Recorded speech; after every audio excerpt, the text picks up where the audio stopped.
Well, apologies about that. You can see how awful this weather is, and we just got the gremlins grabbed us there. I was rabbiting away still to nobody. It turns out you weren't there. We'd gone off air, but well done to the team here. They've got us back online again, and it's just been basically just missing us whipping through the A3 because there's plenty of cars in there. We've got the odd A4 now making its way out onto track, but last few in A3 class. Still Martin Prescott leads the way from Trevor Hartland in his Yaris, and Sarah Munns in the 89 Fiesta sat in third place as a result of their first run. Fourth is Adrian Smith Z4. That went slightly quicker from an 83 to an 81, so an improvement there. Sits in fourth position from Pete Goodman. So the first A4 car to run was David Franklin in his Porsche, and he sits in sixth place, but he's jumped from 91 to 89, so that was an improvement. The Subaru Impreza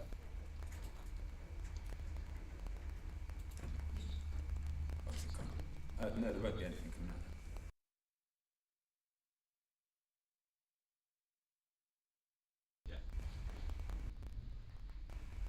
So the Subaru Impreza of Andrew Meek just goes across the finish line. 103.83 is the time. Still sits in 12th position in the A4 fight. Another class that's got plenty of cars in it, which is great to see. 13 have posted times.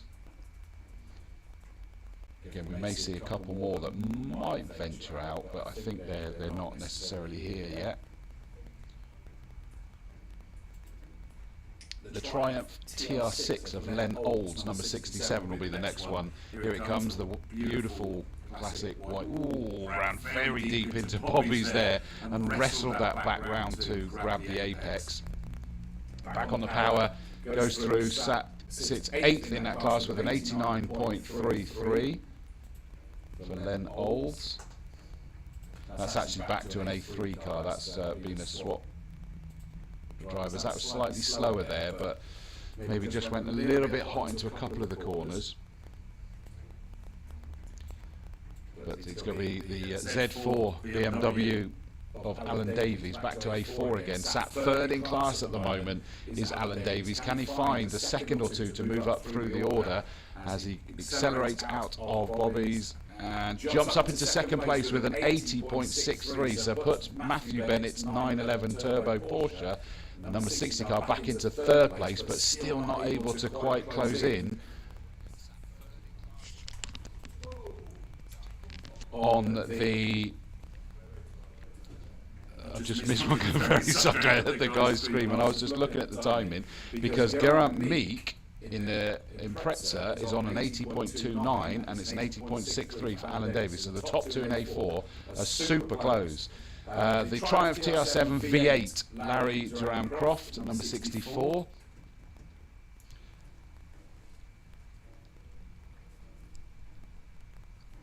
Has he gone through yet? Yes, he went through. He's in 8th place in A4, 90.30.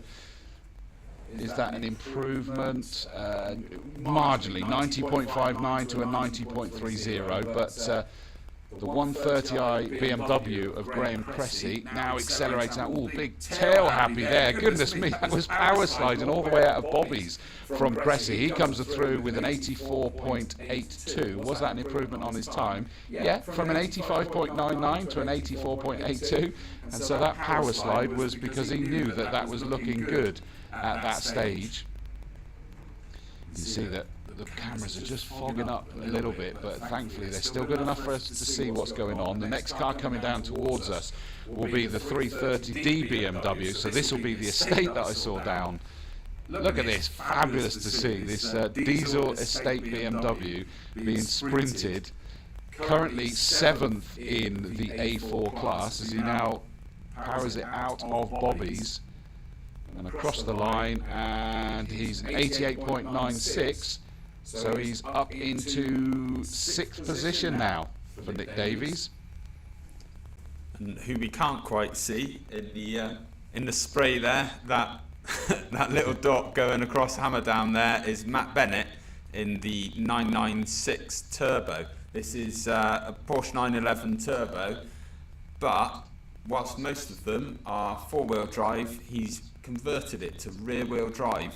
So it's only a rear-wheel drive car, but because it's running the small turbo, it's not too much of a problem with turbo lag, even in these conditions. Well, he's just improved because he was third before he did this run, and he's jumped up ahead of the Z4 of Alan Davies, up into second place, 80.54. So you look at this, 80.29, 80.4, 80.63 for the top three. Can't get much closer than that. Yeah, it sounds about right for that sort of class. We haven't seen Grant Meek go back out yet for his second time run, to be fair. Yeah, he's double driving with his dad Andrew, so he'll be right at the end. That makes sense. Yeah. So the 56 car, Andrew Meek has been out and done his second, so that means that it's done. It's sat at the end getting ready to go back out again, so we'll keep an eye on that one. Paul Weller in the Vauxhall VX 220, that went through 86.97. That means he jumps up into sixth place there after a 94.57 in run one. He's just done an 86.97. That's a big improvement. Yeah. Which, considering the sounds on the roof here, yeah, absolutely. Look at this Porsche. I saw this earlier with the Golf livery on it. It's absolutely beautiful, that car. Chris Stone, isn't it, the wheel of that 55? But absolutely stunning. It really is. Currently jumps up into 12th position then in that class, and that is a big improvement from a 103 to a 97.63. So a good step in the right direction from that stunning car. Look, Sir Simon Bolter, thank you for that. Looks like fun in the rain. Fun? Yeah, absolutely. I think there's some changes of underwear going on for some of these drivers out there. It is an almighty challenge. Remember, if you hit the standing water, there's not a lot you can do if you're aquaplaning. No, and it looks like the A3 of Richard Smith just hit something wet. he came in quite wide to Bobby's there. That was a slower lap for him. He's gone from a 92 to a 102, so that was 10 seconds slower, so I think he must have had a moment somewhere. Not gone off because it wasn't classed as a fail, but that is not the sort of time that we saw from him earlier. The next car, this is the Tesla. He's absolutely motoring. This is Dave Broadway. It's a Model 3 Performance, I believe. He was the second fastest road car last year. He's gone top. He's gone top of A4 class. He's done an incredible time, 76.44. What does that do in terms of, it puts him third in the overall standings as well? Third overall, that's incredible. Absolutely brilliant run. You spotted it. You said that just the body language of that car was quick, wasn't it? Oh, it's just so well balanced, and you could just see it poised on the edge of what was possible. It's fantastic. Impressive performance. That means Geraint Meek, who is now out on circuit, by the way, he'll be looking desperately to improve that time. The Subaru of Henry Kimshaw next. Just through Bobby's goes the number 61 Subaru WXR STI car. And that was an 85.03, which puts him up into sixth place. So a good improvement there from a 92 to an 85. And there is Geraint on screen there, just, well, kind of on screen, disappearing down towards Hammer Down. Here he is with a trail of everything behind him. Into Tower again, you can see that river sort of running across at a diagonal. Oh, big wiggle there under power through Tower from Geraint. He knows that he needs to make this one stick. Oh gosh, that was really nearly very deep into Bobby's, but he held that together brilliantly. Across the line he goes. Second still. He's not able to improve on his position. The lap time was a 78.94, which is quicker than he went, but not quick enough because it's a 76.4 for Dave Broadway in that Tesla. So he's got to find another 2.5 seconds in time run 3 or 4. That's a lot to find. It's going to need to dry out a bit, I think, for that. The sky feels lighter. I know no one on the screen will see that or agree with us, but it certainly feels a little bit lighter. So that is the A4 tied up. We're now on to B2 cars because the next one's going to be the Caterham 7 of Chris Bennett. Here he comes. They're going to be wet, aren't they? Soaking. But luckily for him, he's only got a 5-minute drive to get home. So. Oh, really? Yeah, he lives just down the road.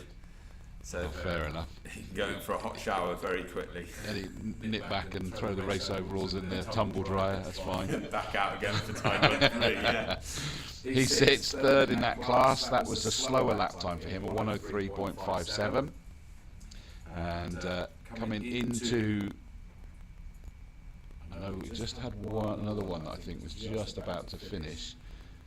The Sylvia Striker Mark II. Sorry, Patrick Holmes has just finished, an 86.3 that sits at the top of that times, and that was an improvement. So he's stretched his lead further at the top, the 52 car, from a 90.01 to an 86.3. So a good move there.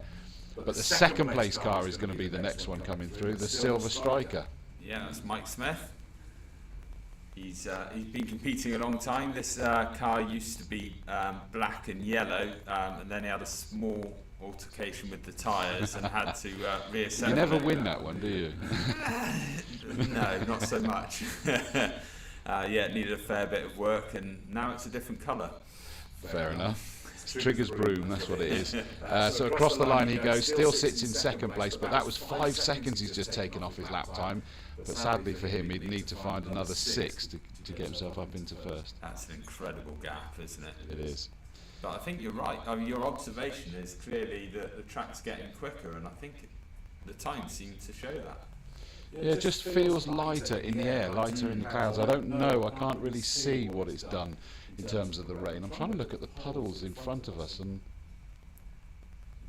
there's still umbrellas up, yeah. But I was trying to look to see if it was even still raining, because we can't tell in front of us because we have the water dripping off the roof, don't we? So it doesn't really give us a clear image. We're on to the B3s now as well. So we've got, we've already had Andrew Clements in the Westfield, and Andrew Clements, that was a slow run. Mark Everett in the TVR Griffith, that, I mean, that for me, and in fact they're very close together there, so that'll explain, because Mark Everett's just done a 79.58. So the Griffith has gone even further into the lead. That puts him 8th in the overall run as well. Next up will be, where do we go to? Nigel Smith in the Escort Mark 1. Here it comes into Bobby's beautiful blue Escort. Normally a rather exuberant driver, but really? Not so much through Bobby's there. Well, comes across the line leading Class C2. So this is a C2 car for Nigel Smith, and he's gone from an 84 to an 86. So it's a little bit slower there. Andy Stoddart in the Vauxhall Nova will be coming across the line any second now as well. See whether he's able to close in on Nigel Smith. And a bit further back at the Mitsubishi Lancer Evo there of Alison Locke that is disappearing out of Quarry Corner, but the Vauxhall Nova is crossing the line. Where is that Nova gone? I know we're looking at the car behind it, which is Alison Locke, and I thought it suggested that Andy Stoddart was going out. Maybe it didn't go out at all, because it's certainly not come through.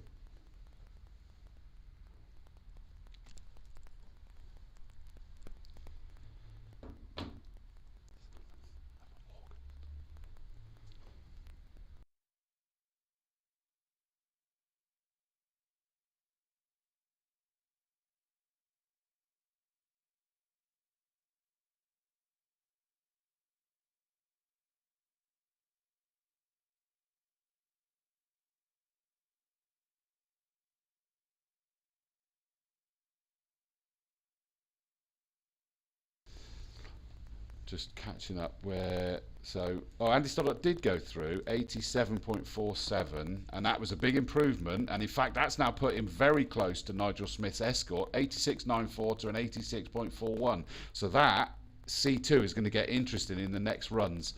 So we'll wait and see that. Alison Locke went through in the C3 car, that is leading that one. because she's dropped down to an 82, so she's jumped to the top in that Mitsubishi Lancer, a car that you kind of almost expect to go well in these conditions. 82.06 from an 86 in the first run, so up ahead of Joshua Oakes' Reliant Scimitar. But let's not forget, we saw that Scimitar come out of S's, the first of the chicanes, with the tail whipping around, so that car you'd assume is going to go quicker soon as well. Yeah, definitely room for improvement there. It was exciting to watch though, wasn't it? And they are improving a lot, because we've also seen jumping up into 4th place go Steve Small in the TR7 V8, because he's gone from a 100.47 to an 88.81. That's 12 seconds he's just taken off of his time in that TR7 V8. Yeah, it's an incredible improvement, isn't it? Yeah. Although, by the sounds of things, the rain is now back in force, so I think we're going to see a slight change to the improvements. In fact, here is that Scimitar off the line, I can see. Not on the stream, sorry, I'm talking about what I can see out the window. Which actually is the other one, I think, of Nicholas Kaiser, the other Scimitar, whereas it's Joshua Oakes is the one that was at the top, but is sat in second at the moment with that great time from Alison Locke. Rupert Ryle goes through and is in 5th place with an improved time of 94, so jumps ahead of Kaiser that we've just had go out there. We've got the beautiful Jaguar E-Type of Paul Slade goes through, stays in 7th place. There's a slightly improved lap time still there.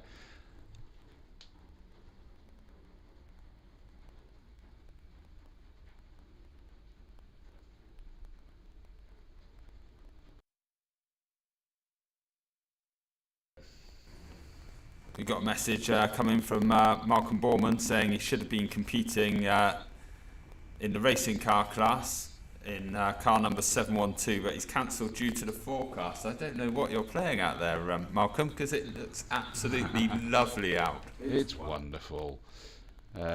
We've seen some wonderful powerboats here today, haven't we? So the MR2 of Simon Pollock goes through. So what are we on to now? We're still on the C3. So up into 2nd place goes Simon Pollock in the 33 car, because he's gone from an 85 to an 82.93. So that pushes Joshua Oakes, who is about to go out very shortly from the end of the pit lane. And Joshua Oakes will need to sort of get some work on. He's gone from 1st to 3rd this time round. So Alison Locke leading the C3 from Simon Pollock in the 33 Toyota MR2.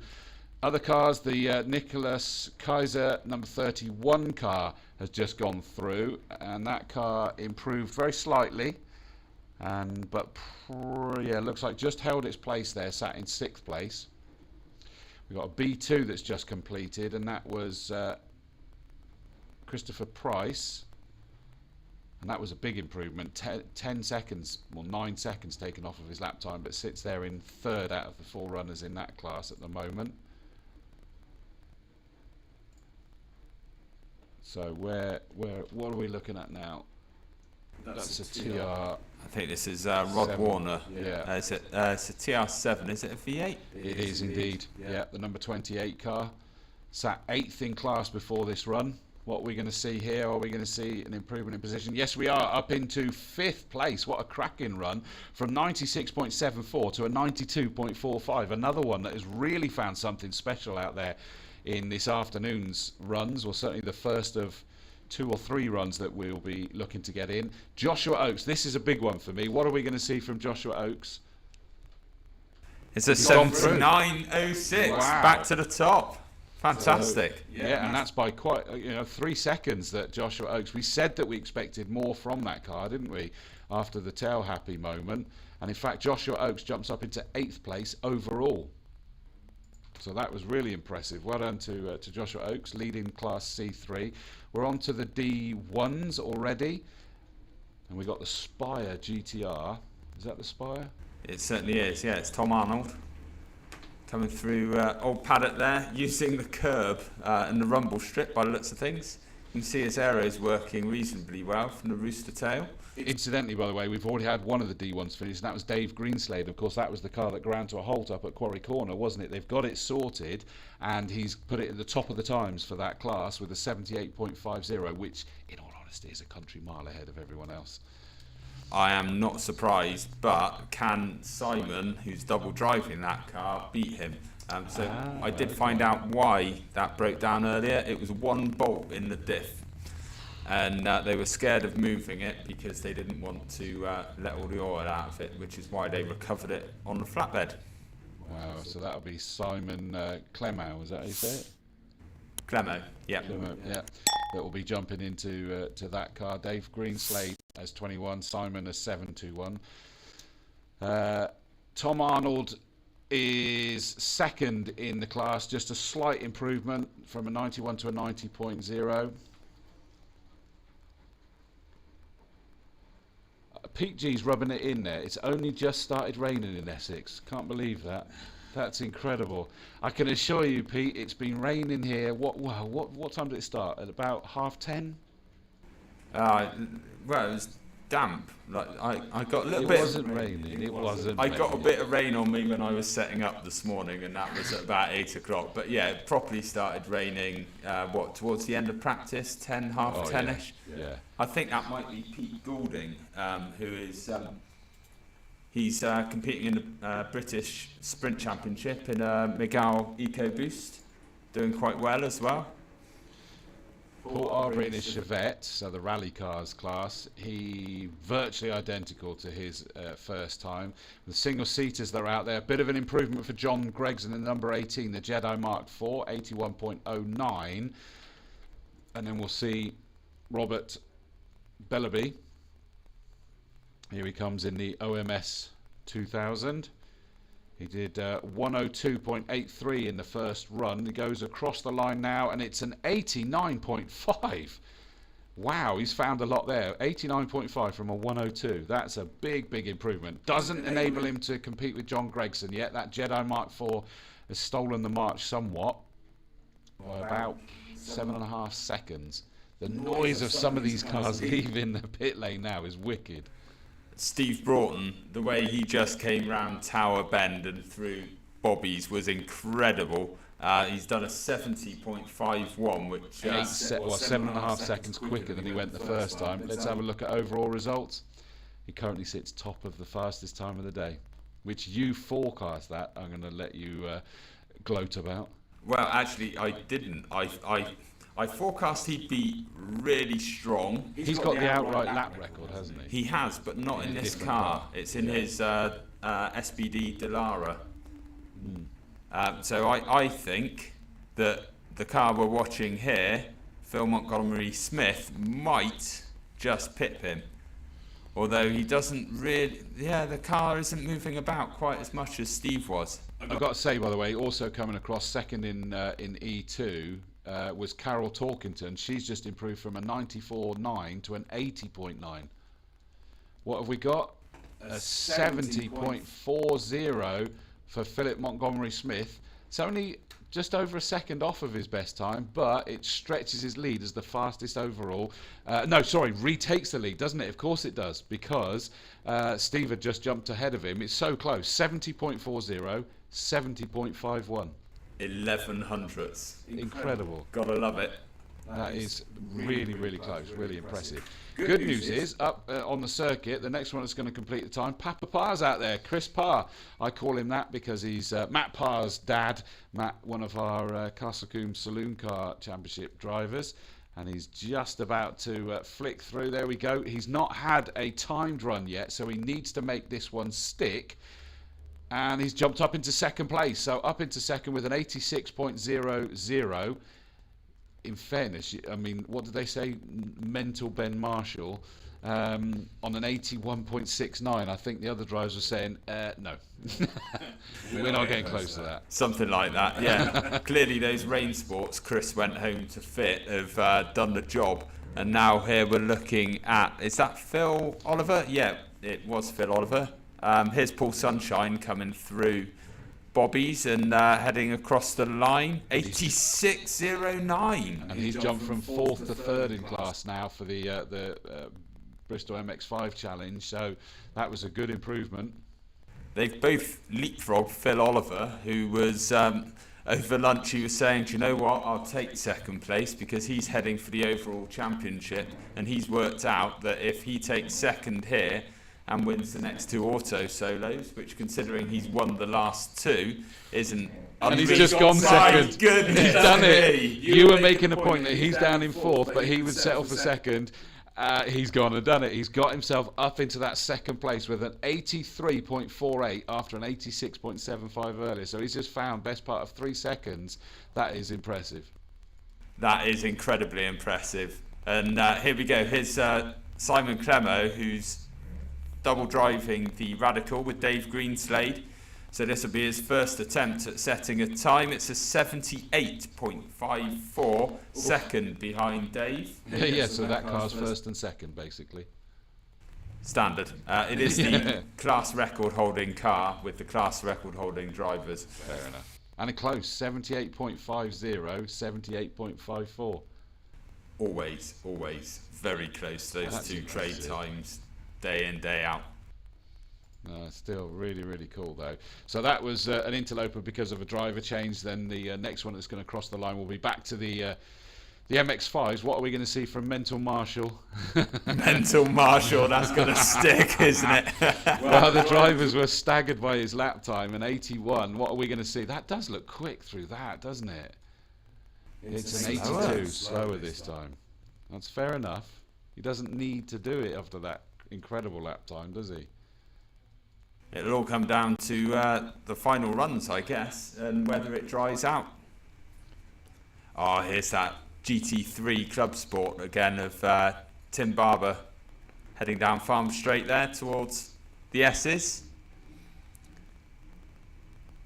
It does look damp, doesn't it? That was the one we liked, wasn't it? It's That Porsche when it drove past us. absolutely lovely. A friend of mine bought one of these about 10, 15 years ago and had to sell it for a kitchen. Anyway, that's another story. Ben Crick just went through, by the way, was the last of the MX-5 runners to go through, 403, and he's jumped up into 3rd.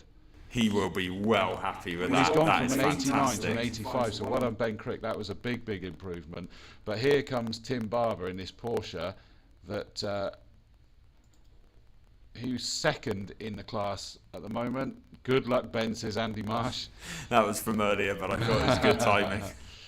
Tim Barber goes through and jumps to the top of Class F3, which is the Petro-Canada Lubricant Porsche Club Speed Championship with Pirelli.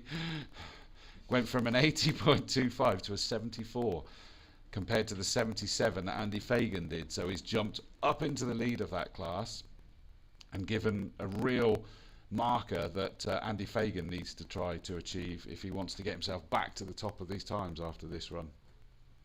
He must have had some Weetabix on sale over lunch, because a lot of people are going very, very fast this afternoon, and it looks like it might be driver confidence as much as it is the conditions.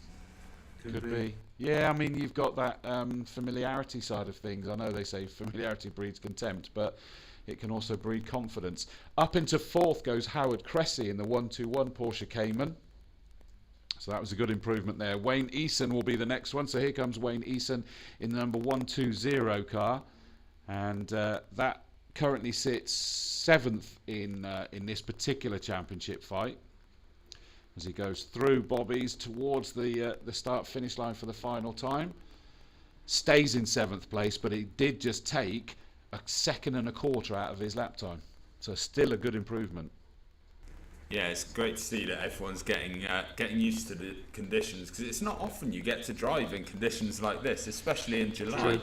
Yeah, I know there's still sometimes on like my, whatever I'm commentating on, and you get some surprising drivers that suddenly turn around and go, yeah, do you know what, I've never driven or raced in the wet. And you kind of go, surely you must have. And it's just, you think about it, they're doing like a handful of weekends in a year. You're pot luck of what the weather's going to be like. Up into 3rd goes John Baldock, a good second taken off there, or more than a second. John Baldock in a 119 car jumps up into 3rd. I'll tell you, I'm waiting for these last cars, because I'm going to have to run down to the toilet as soon as this last car comes through, which will be Andy Fagan, I think, who has dropped down to 2nd place, which makes it really interesting. But 3rd, John Baldock. Now comes Simon Carr. Simon Carr is 4th in this class fight at the moment. What can he do as he comes across the line? Breaks the beam. He jumps up into 3rd place, so he knocks Baldock back down into 4th. And it isn't Andy Fagan last. I would tell a lie. Martin Leach is going to come after him, so there might be some more that are yet to go there. That's behind the building, so I can't see. Ian Crystal is 12th in class at the moment. Are we going to see Ian jump up through this order? We've got the improvements going on. So here he comes into Tower. Still a lot of surface spray, isn't there, look? Yeah, it's just these constant little showers, isn't it? And it's hard for us to tell, isn't it? Because the metal roof makes it sound incredibly loud. It definitely sounds loud in here. It does. Ian Crystal stays in 12th, so through goes the 810 car. I'm getting on the blocks ready to run down to the loo as soon as the last car goes. Well, I'll run through the standings after time run 2 then, whilst you make your exit. They're still coming out. I tell you what, you're going to have to run through these ones. I've got to go loo. I'm going to be back in a minute. Let's all go here. Right, so we were just looking at Martin Leach, I think, who is next to come across the line in the Porsche Challenge. Whilst we're waiting for him to come through, here he is coming into Bobby's. And I can also see the next car, Geraint Evans, and that other 911 coming down Hammerdown. Here he is. Yeah, you can certainly tell there's a lot of rain falling. You can even see it on the cameras.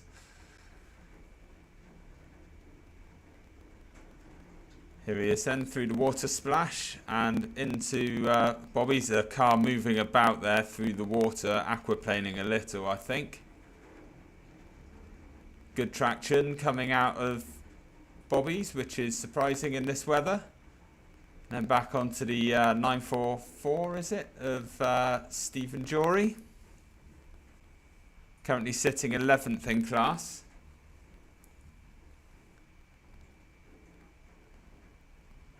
See if I can find some information about Stephen. So he's had this car for 9 years. It's an ex-race car, which he competed in the Porsche Club Race Series in the 90s. He only competes in the Speed Championship now, which he's done since purchasing the car. Before that, he raced motorbikes. So he's probably glad he's got a roof on him today. He finishes in an 87.22, remains in 11th place. David Hilton here, coming down into Tower. There he is. Yep, so he is sharing with... I can't even remember now. Too many screens, not enough brain power. It's Tim Barber, of course it is. The car that is now at the top of the times, of course, in this class. Yeah, so he's done an third fastest overall is Tim Barber, by the way. Third fastest overall. Yeah, I missed that completely. Yeah, Tim Barber, that lap that he did, the 74.17, was incredibly quick. So David Hilton, actually, he's just jumped up into third as David Hilton. So first and third in the Class F3. So David Hilton's done an 82.47 after an 87 in his first run. So that red, beautiful looking car really has leapt through the order. So that's the end of all of the cars in timed run 2. So Julian Rinaldi still leads in the 107 Ford Fiesta in A1. A2 is Mark Tooth jumped to the top in that Lotus Elise car 793. A3 Martin Prescott leading the A3, and he is now down to 4th overall. Remember, he was leading for a while, wasn't he, overall, but he's down to 4th now. A4 is the 54 car of David Broadway. That Tesla Model 3 looks so impressive, and he's jumped up into the lead. B2 is 52 Patrick Holmes in the Caterham 7. B3 Mark Everett in that wonderful TVR Griffith number 46 leading the way. C2 Nigel Smith number 40 Ford Escort Mark II. The C3 leader is Joshua Oakes. He jumped up brilliantly after being bumped down through the order a little bit in number 27, the Reliant Scimitar TI. C4, nobody, that one. D1, Dave Greenslade is leading car number 21. D3 is Paul Arbery in the Vauxhall Chevette. E1 is John Gregson leading the way in the Jedi Mark IV. Steve Broughton, number 15, is leading the E2 class. E3, Phil Montgomery Smith. F1, the Mazda MX-5 Challenge is Ben Marshall, car 405. And F3, which is the Porsche Club Speed Championship, Tim Barber in that 111 car leading the way there. Overall results, it's Philip Montgomery Smith with that 70.40, Steve Broughton in the Firehawk in 70.51, and then in third place is Tim Barber in that 111 Porsche with a 74.17.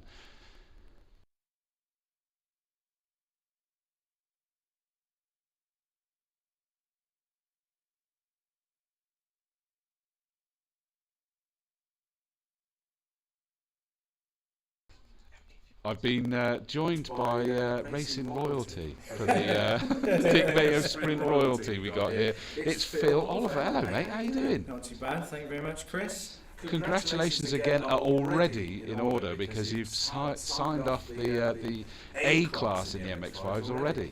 Yes, not too bad. I had a bit of competition with James and Mike, giving me some run for my money to try and get it for another year. So. Gone through 3 in a row? 3 years in a row. And you've raced it? 3 years, yeah. This particular car. Yeah, so this one I've had for 3 years, and had a previous one 4 years previous to that. So, used to do all right in auto solos, just then branched out into these sprints and hill climbs. I'm really enjoying hill climbs. Oh, really? I believe I said I'd never do a hill climb. Oh, really? Did yeah. you? Yeah.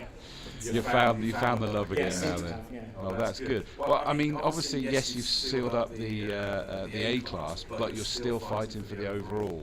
Yeah, the overall class between Ben, Marshall, Aaron Sharp, and myself, the top 3 there.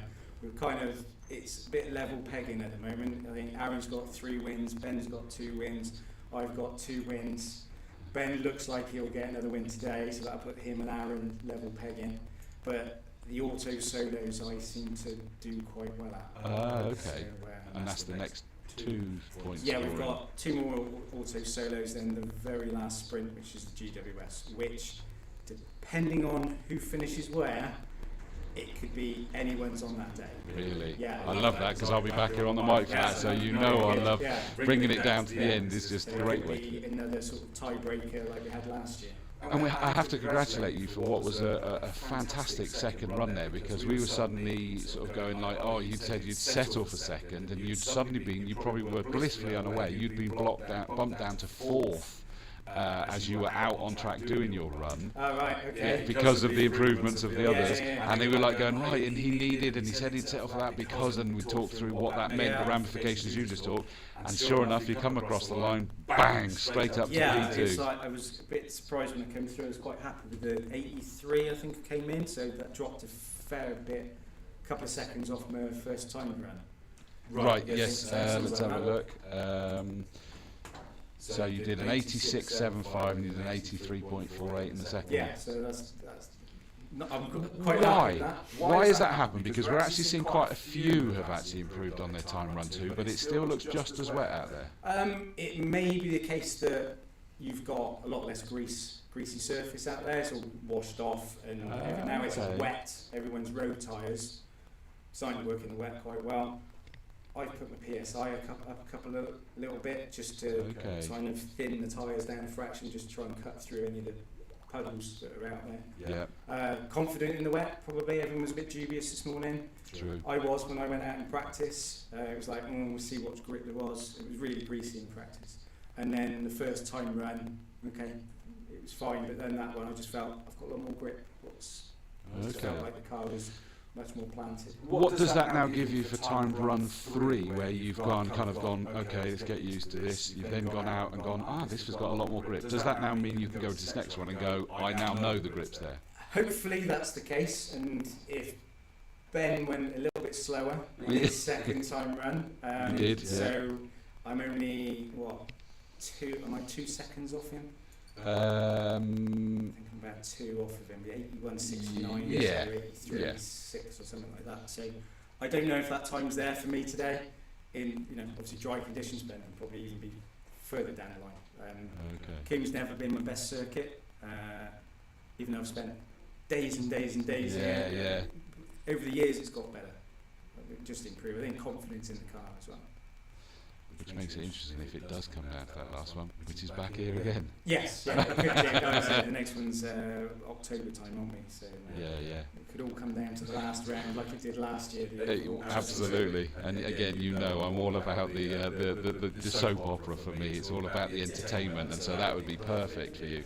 So, like you say, 2 seconds though. 2 seconds is quite a lot. I just noticed, on the feed there that we've got. That does appear that someone's probably clouted the tyre barriers on the middle apex of the S's, the first of the chicanes. The good news is they move, so that probably shouldn't be too bad, but they'll need to put it back into position.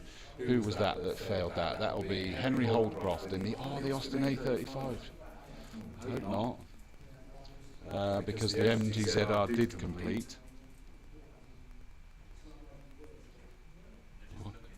They're just looking. Sorry, I was not very good at reading the body language there, but apparently they're just looking. So no, the A35 didn't make contact with it, although I haven't seen it complete its timed run yet. It allegedly, it hasn't gone out. It's going to be right at the end of the pit lane. So they're just looking at something. Now, it might be the curbing, actually, because if some people... No, it looks like the tyres are being moved. Yeah, they're quite vicious, those curbs. I was running them this morning, they're just a little bit... It's deliberate, I'm afraid, Phil. Yeah, I know why they're there. Yeah, it is. Stop people doing what we're doing. Correct. Yeah, exactly. And it's a losing battle that we keep having, because of course, not so much here, but I don't know whether you've seen it. Is that on the circuit racing they've tightened up the track limits rules this year? We've got. They've tightened it up this year across everything, haven't they? F1, everything's been tightened up. Just like track limits. You're not allowed over it at all. Correct. Because it used to be the inside. If the inside of your tyre wall went over the line, you're out of bounds. Now it's like, no, the outside wall. And people are thinking, that's not fair, that's not fair. It's like, well, if we put a brick wall there, you would stay within it. Yeah, exactly. They've got the flint wall at, Festival of Speed? Yeah. That doesn't move. Exactly. And so it is that, as human beings, give an inch, we'll always take a mile. Oh, yeah, definitely. If there's a bit of extra track to use, we'll use it. Exactly. So, we sometimes find that, but that's the new profile. That's another one to ask you. How have you found the new surface through the S's? Well, I think they did it when it was a track day when I was here, and I was doing lap times that quicker than I've done before. So really? That second per lap I'd knocked off my best. Wow. So whether that's maybe myself improving, but the grip overall, the entire circuit, with the tyres that I ran, just seemed to be really good. I'll tell you what was interesting. I was hosting the racing school here just over a week ago, and the instructors were coming back in, and we were just chatting offline, obviously just sort of speaking when the clients weren't in earshot. And we had awful weather on that day. We had to stop the action twice. But they were coming in and going, I cannot believe how much grip there is all around the circuit, not just the new, but everywhere in the wet. Yeah, I said I haven't done much wet time here at Castle Combe. We've been very, very lucky. I think first year or two that I was in the original MX-5 that I used to own, round Quarry was a bit sideways in the wet. But today, I'm not pushing massively today, but it does seem quite grippy. It does. It's whether the drainage or maybe the type of tarmac they're using that allows the water to run off a bit better.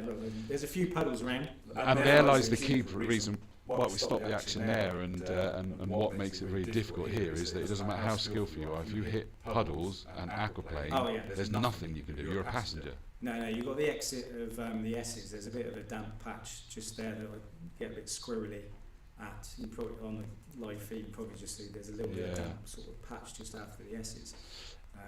And then coming down straight towards Tower is another little bit. The car just...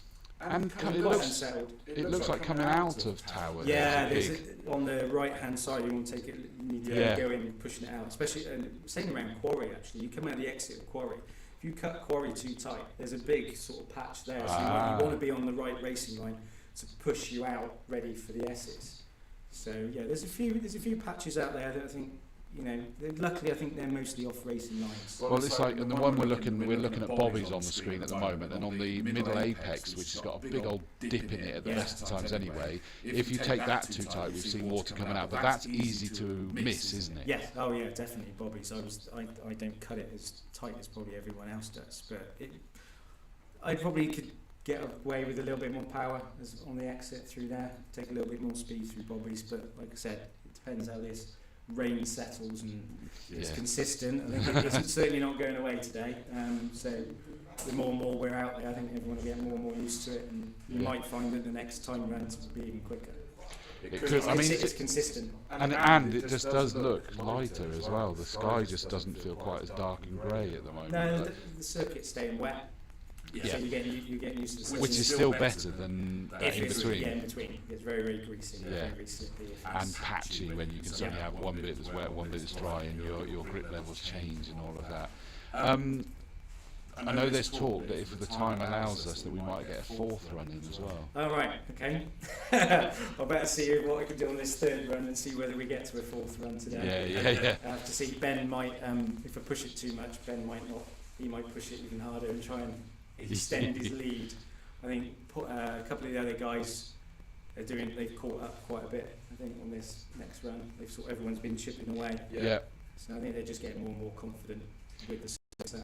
And that includes the likes of, say, Chris Parr, who didn't go in that first one because he went to Change over to some rain sports, and he says much better grip through the rain sport. But he's only done run one in that run two, really, hasn't I he? don't know what time he did. Was it an 86? 86 flat. Yeah, so 86. That's that's pretty good. Which I suppose because you did 86.75 in your first time run. Yeah. So it's comparable to that. That if he then does that progression that you were just talking about, where you kind of go, right, I know what to do. It could all change. It could. Which for me, I'm afraid, is wonderful. But for you, it means that you've still got to give it some beans in the third run. Still got to try and beat Chris. Even if I come third today, that's kind of all right. Yeah. With overall. Still some possibilities. There's some drop scores that start disappearing now. But you're bleeding inside as you say that stuff. Yeah, you can see it. You can see that. I'm like, no, I don't want to drop a place. That's 2 points less than exactly. Aaron and Ben. So we'll see how it goes this afternoon. Brilliant. Well, listen, mate. Best of luck with that one, and well done so far. Cheers, Chris. Thank you very much. Thanks, mate. So there we go. That was Phil Oliver. Thank you for dropping in for a quick word. I think he just walked in to see the guys, and they lassoed him into our commentary box to grab a word with our first champion of the season already. As you heard, the A class in the MX-5s he's got sewn up, but he's got a big fight for the rest of the year for the overall. So we're back underway. They've had a look at whatever they weren't totally happy with at the S's. It's all sorted. We did get the A35 Henry Holdcroft completed its run, fourth in the A1 class at the moment. So that was another improvement. So Henry Holdcroft started timed 1 in a 97.55, 92.82, and just did a 90.78, so has jumped up into fourth place in that little Austin A35. So a brilliant job for that one. Accelerating hard, the Paul Prance MGZR, that's a 92.77. That is another 2 seconds off of his time. So still, we're seeing this run where they're moving up through their lap times, or should I say their lap times are coming down more to the point. Paul Ogborn, I did just see on one of the other cameras, the Classic Mini still improving.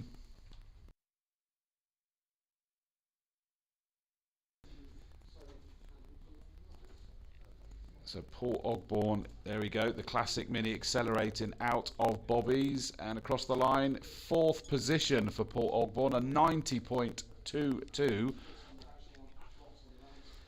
And that puts him up into fourth because his best before, oh no, he did a 90.82 in timed 1, but time 2 didn't quite work out the same way.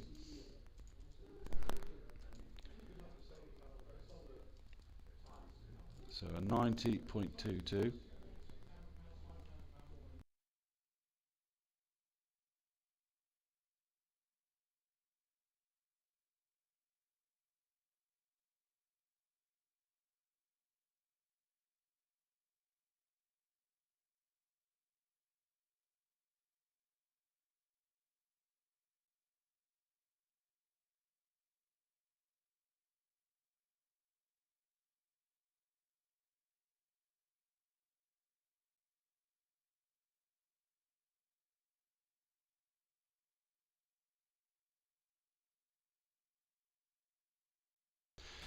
Sorry about that, pause. I was just catching up because we've now thrown another driver in to speak to me. I'm delighted to say that we've got Matt Parr. You heard me talking about him earlier, in that he is just one of the great, nearly won the Saloon Car Championship. He's been dominating in the MX-5, and he's got a new car this year. He's got a Fiesta, and he's been dominating so far. Not quite the weekend he was hoping for, but one of the key drivers, Matt Parr. Hello, mate. Mate, how are you? That's on. That's fine. So what's not where I want you to be, really? Are you still going out in the Fiesta later? It depends on weather. So I've only got semi-slicks with me. I haven't managed to get the right set of wheels for another set of wheels yet, so I only had the car about 2 months. Really? So we've done all the work, but we just, I'm still trying to get the right stuff for it. I mean, what is this? Because this is a new car. You were in your dad's MX-5 basically, because it was his car, wasn't it? Yeah. So I was alongside the racing stuff. I used to have the 106 GTI. Yeah. I've sold that for various reasons, and then I decided I wanted a car for sprints and hill climbs. Yeah. So I looked at the classes, wrote all the cars down that were for power, weight, how much they were going to cost if I crashed them, and that sort of thing. And yeah, the Fiesta came out on top. So we've basically built Stage 3 hybrid turbo Fiesta, which on high boost is about 330 horsepower. Blimey heck. Yeah, it's a good little car. Big brakes, race diff in it, and all sorts. Wow. So I did a track day and I won the 17 in it a couple of weeks ago, which is kind of in the middle of Combe Saloon space. Yeah. And I've got to ask, because of course the whole idea of that one is that they are road-going cars. Do you drive it on the road as well? No, so I'm lucky enough to have another car. So it's purely a toy. That's okay. That means we'll still see you for a bit longer then, because I think that sounds like a Widowmaker to be driving on the road. It's not too bad. If you turn the boost down on it, you can have it at 180 horsepower. So wow. it's got 5 switchable maps on it. So even just to have something like that out on the road is just bonkers, isn't it? So you trailer it here, then you're racing. But is it still an in-progress car? Yeah, massively. Yeah, there's a lot left to come out of it. I'm pretty confident it'll do 115s around here once I do what I need to do with it. Yeah. It may get raced at some point. I'm not sure. I haven't kind of worked that out yet. Yeah, you were racing last weekend. It was good to see you back here racing. Yeah, That got you the bug back a little bit. Yeah, I was out in Paul Dickinson's Mini. Just as long as there's no pit stops. Yeah, that was the first time for both of us. We had good pace, to be fair, but just we've never done a pit stop. We were in Paul's seat. He's a little bit wider than I am, so I had to use cushion. I had bucket seat cushions, Velcro to the seat. Yeah. So when I got in, we had to basically Velcro the bucket seat. Sorry, just quickly jump in. We've got the, I think that's the Suzuki Swift, is it not? Yeah, Peter Stiles, who's third in class. He's basically, I mean, talk us through that from the driver's perspective. That looks like quite an easy one, out of tower, and he's got on the power a bit too much. Yeah, so it's a front-wheel drive car. So I suppose if you came into there a little bit quick, and the back came round, then you would get a bit of a tank slapper from it. And yeah, you could quite easy there. Funny enough, that's where I crashed my dad's MX-5 when we ran out of brakes. I think I remember that. Yeah, lost all my brakes and did pretty much exactly the same thing, but went to the outside and into the barrier. Well, at least he went the correct way into the infield there. Yeah, so he's got lucky there for sure, definitely. Yeah, definitely. But no, it's tricky out there today. It is really tricky. There's quite a lot of standing water as well. So. And that's the biggest problem, isn't it? Because I was chatting with Phil Oliver and saying it's like it doesn't matter how good you are with your car control. If you hit standing water in your aquaplane, you're a passenger. No, that's it. That's part of what I've pulled out because the tyres I'm on are kind of only dry tyres. Right. So I tried it and I went down to Tower, same places where he is. Hit a load of standing water on the way in and it was all crossed up. Wow. Yeah, luckily managed to get it back, but it was a little bit loose. So I just for safety and for my wallet. It was a shame because because the practice run, it wasn't dry, but it was dry enough, wasn't it? That you were on it. The time looked good. Yeah, I went fastest overall of everyone, and then obviously the rain came in for single seaters and stuff. So I think I finished practice as the fastest car of the day. In that respect, so I think we'll still be the fastest car of the day now.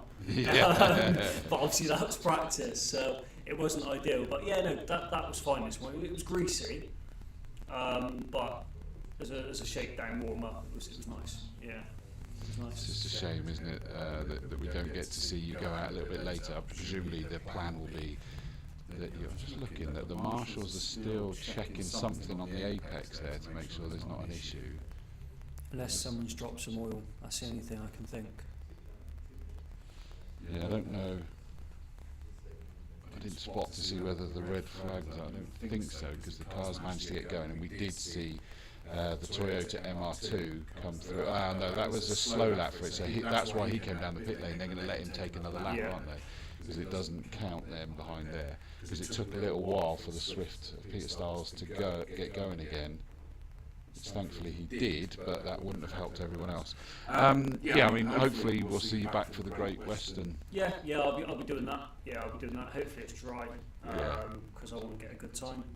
And I guess that's going to be even more up your Strasser, because you do more of the lap there. Yeah, circuit that you know quite well. Yeah, it's a lap and 3/4. Again, if you're confident through camp, you can make loads of time through camp. You'll remember my 106, and it was just on a 4-wheel drift the whole way through.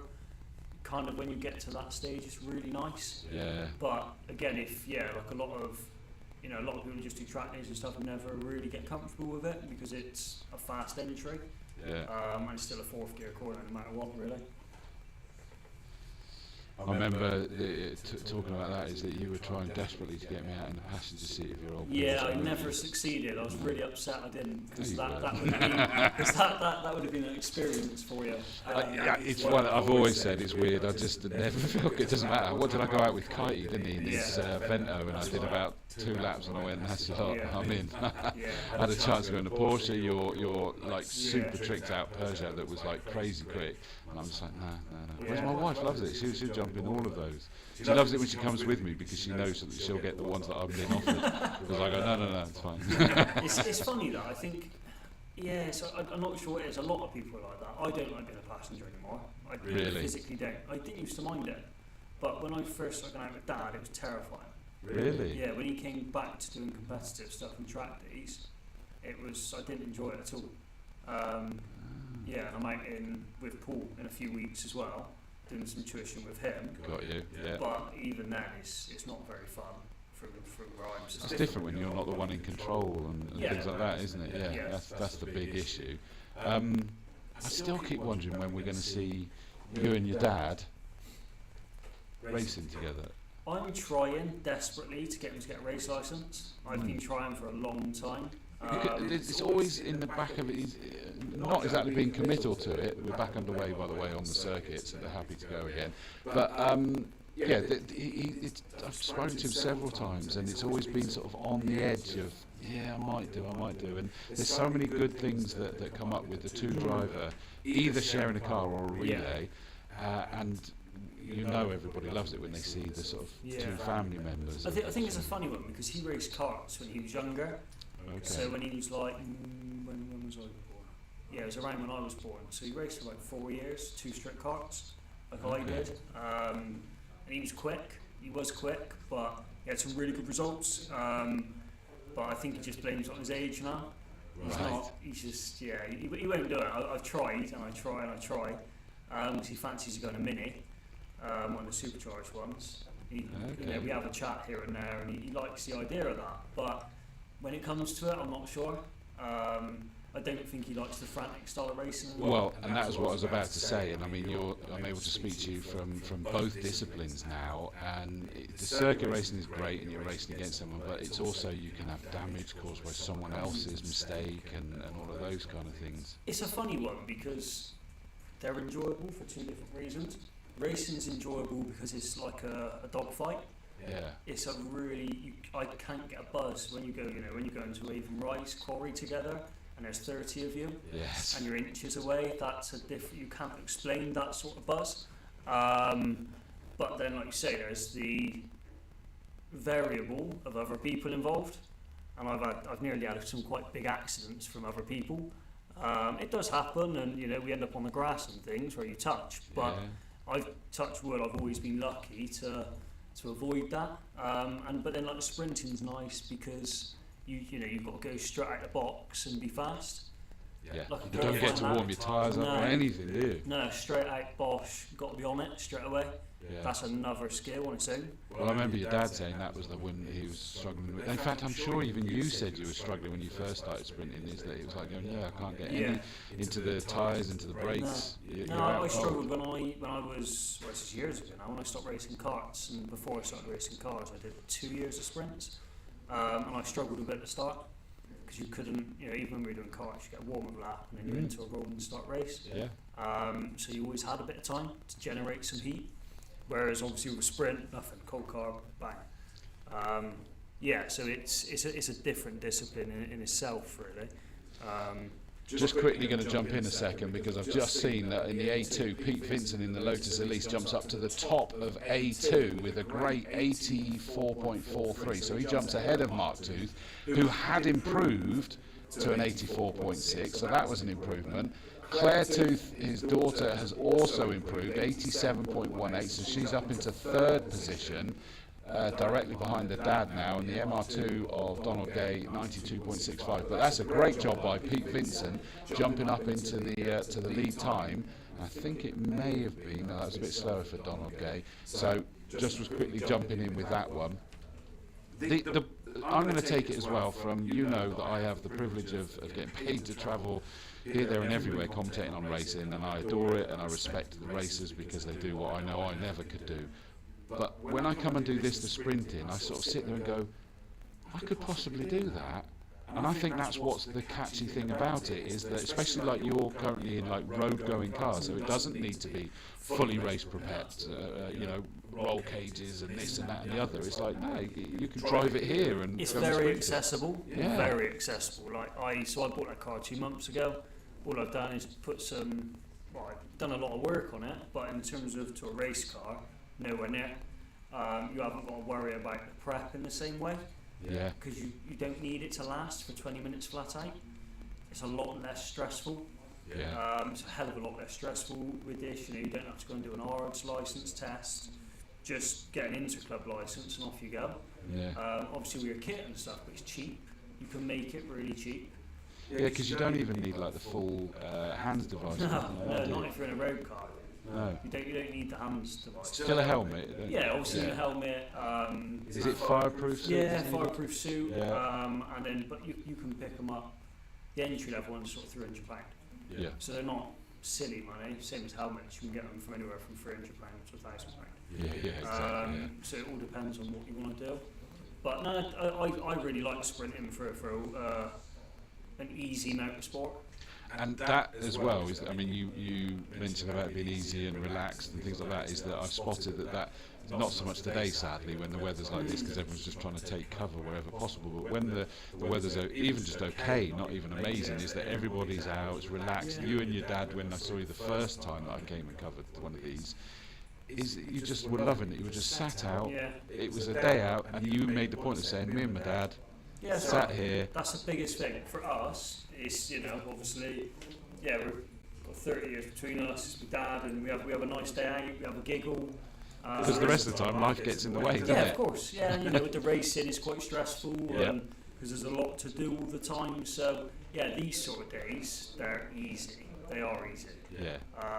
And you can be quite relaxed. Like today, we've gone home and changed my dad's tyres because he wanted some different wheels and tyres on. So we literally took an hour. Drove home. I heard that. Yeah. Down to get, what was it, the rain sports or whatever? Get some rain sports, chucked those on at the garage on some different wheels and drove back up within an hour. It's amazing. Which is all good. Yeah, absolutely. That's nice, that Alpha. I thought that earlier, but it didn't. It hadn't. Was it sat 18th in class at the moment? Paul Holmes in the Alpha 75, sort of very touring car-esque, isn't it? That car. But we've got some interesting classics around. He's actually just moved up to 12th, to be fair. So Paul Holmes in that. He's just taken 7 seconds off of his lap time. That's a big jump. We were just chatting actually. I was chatting to Phil Oliver, and your dad obviously went and made the changes on the tyres, So timed run 2 was in effect what everyone else's timed run 1 was. Yeah. And Phil was saying he went out for that second one and he kind of had the more confidence. He knew where the grip was and what to do, so he was able to take a big old chunk out of his time. We're therefore sort of expecting that your dad is going to do the same in timed run 3 this next time. I hope he does. I think he is quick. It's a confidence thing. Is it? He is quick. Like, when he nails it, he's very quick. So yeah, it's just kind of, with him, just trying to build his confidence up. And if he doesn't particularly like the wet, so we've kind of, trying to get that out of his head. But he can nail it. He's got the ability to nail it. He just sort of, just needs to put a clean lap together, really. I'm just watching because I think we're looking there at William Hunt in the Honda S2000. Ahead of him was the Toyota GR Yaris. Now, did that improve this time around? He sat second in class, but he was already second in class. He has just taken another 3 or 4 seconds out of his time, and he's now very close to Martin Prescott's Fiesta. Because that one was flying. Martin Prescott was going crazy. Yeah, Martin's quick. I think I've never met him before today. Oh, really? And he was in the wet. He seems to be pretty handy, to be fair. Well, we were watching him as well. The car, and he just looked wonderfully in control, to be fair. It looked really good. But he stays second as the Yaris to Martin Prescott, so he's still leading the way there. William Hunt is 8th position in the Honda S2000. He's gone 1.5 seconds quicker. That's a big jump. It is. Across less than a mile. And that does seem to be the way, is that people are jumping that much quicker. It's confidence. Which is what Phil Oliver was saying. He's saying that, you kind of... And the instructors on the racing school were saying that there is a surprising amount of grip out there in the wet. The big issue out there, of course, is all this standing water. Yeah, and you'll find in the wet a lot of the grip is offline. It's not on the traditional racing line. Yeah. It's always offline, which seems a bit scary when you go past the offline. Yeah. Past your normal turning point, but you do find it, and it's a bizarre thing to go and find. When you trust, and that can be things like the marbles from action that's gone on before that are offline because they get scooted out, or suddenly that gives you a roughage in the wet for your tyres to find something to grip onto. Obviously, all the grip that's in the dry is all the rubber laid down on the racing line. Yeah. So that's put water which becomes icy. Yeah, exactly. It's like driving on ice. Yeah, so if you go off of that, it tends to be cleaner. But presumably that evolves and gets less so because it does, but it takes a long time. Does it? Even you could have a day of racing, and still in the wet, and even offline at the end of the day will be better. Fair enough. That's intriguing, that one. Phil Ludbrook, the 76 car, has just gone through in the A3 with an 81.9. That puts him 5th in class. That's another car that's just dropped down another 3 seconds off of that lap time, so improved yet further. Remember, we are on timed run 3, and the theory is that we will have time for a timed run 4, potentially. So we're going to fight. What have they done then, Matt? Have they thrown you in for a guest interview, or are you saying... I'm not really sure. I'm pretty open to it. Is he staying in as co-commentator now? Sure? You stay for a little, as long as you want, mate. It's nice and dry in here. There is that, yeah. You're not supposed to be helping your dad. Don't need to, really. I think you saw it. Unless he's crashed it. No, he's fine. He's fine. Right. So let's have a look where we at. So Adrian Smith in the Z4's gone through, 6th in class, still in the A3. So if he's gone 6th, was that an improvement? No, that was slower, that one. So he matched his timed run 1. So it wasn't quite an improvement. Don't touch too much on that laptop. You'll break the link. And every 10 minutes and comes havoc. Yeah, exactly. Matt Parr causes havoc. Yeah, it was always the way. Yeah, exactly. So yeah, as I say, timed run 3 that we're on now. We may get a timed run 4. We'll wait and see. Triumph Dolomite Sprint. I missed that earlier. So the 69 Tony Brown car is out. He's currently 21, but Triumph Dolomite Sprint. Just flick that off for a second.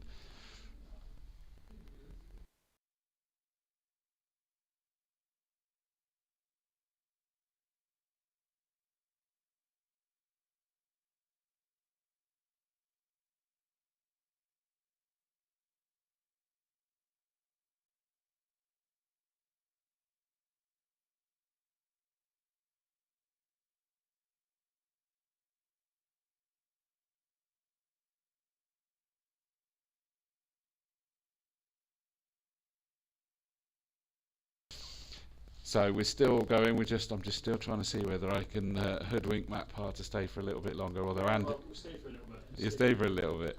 Andy Lawrence is still loitering with intent, so we haven't scared him away just yet. So Andy will be back, but. Where the Arbath Grand Punto of Richard Knowles, number 68, he's gone through, and that puts him in 12th position. Is that an improvement for him? It is, you know. He's gone from a 91.6 to an 88.0. That's a big jump. It does seem... sorry, I muted you. Sorry, mate. That is a big jump, isn't it? I mean, and amazingly, you can suddenly find 2-3 seconds or more. If you're just having confidence in the tyres and the car, that's the biggest. This is what is quite unique, because in racing we're talking like hundredths of a second. Yeah.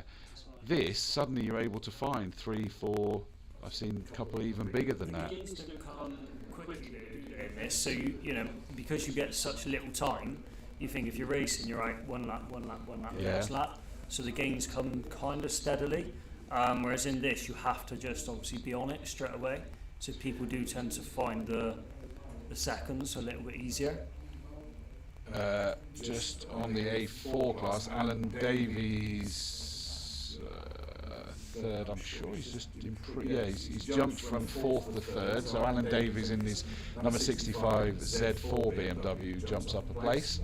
Still the Tesla Model 3 is leading that particular class, and the electric car is leading. That's an interesting one, isn't it? That's a little bit ominous. And we knew it was coming. Is that Andy was seeing that one? And he went, "Look at that through there," and you could tell it was just on the money, wasn't it? And sure enough, went across and bosh. And in fact, that car was 5th fastest overall. Was it? Tesla. Yeah. It's a little bit ominous, really, isn't it? Yeah. For the future.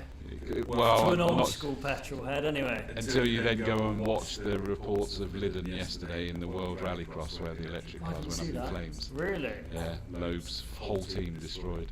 Wow. The electric Lanciers, sadly, both of them gone, and all their truck and awning, everything. That's So a bit grim. yeah, exactly. That's the flip bad side day, of eh? it. Yeah, well, quite exactly right. Graham Cressy, he went through in 83, 6th, and Nick Davies in the 330 BMW. That's the diesel estate car.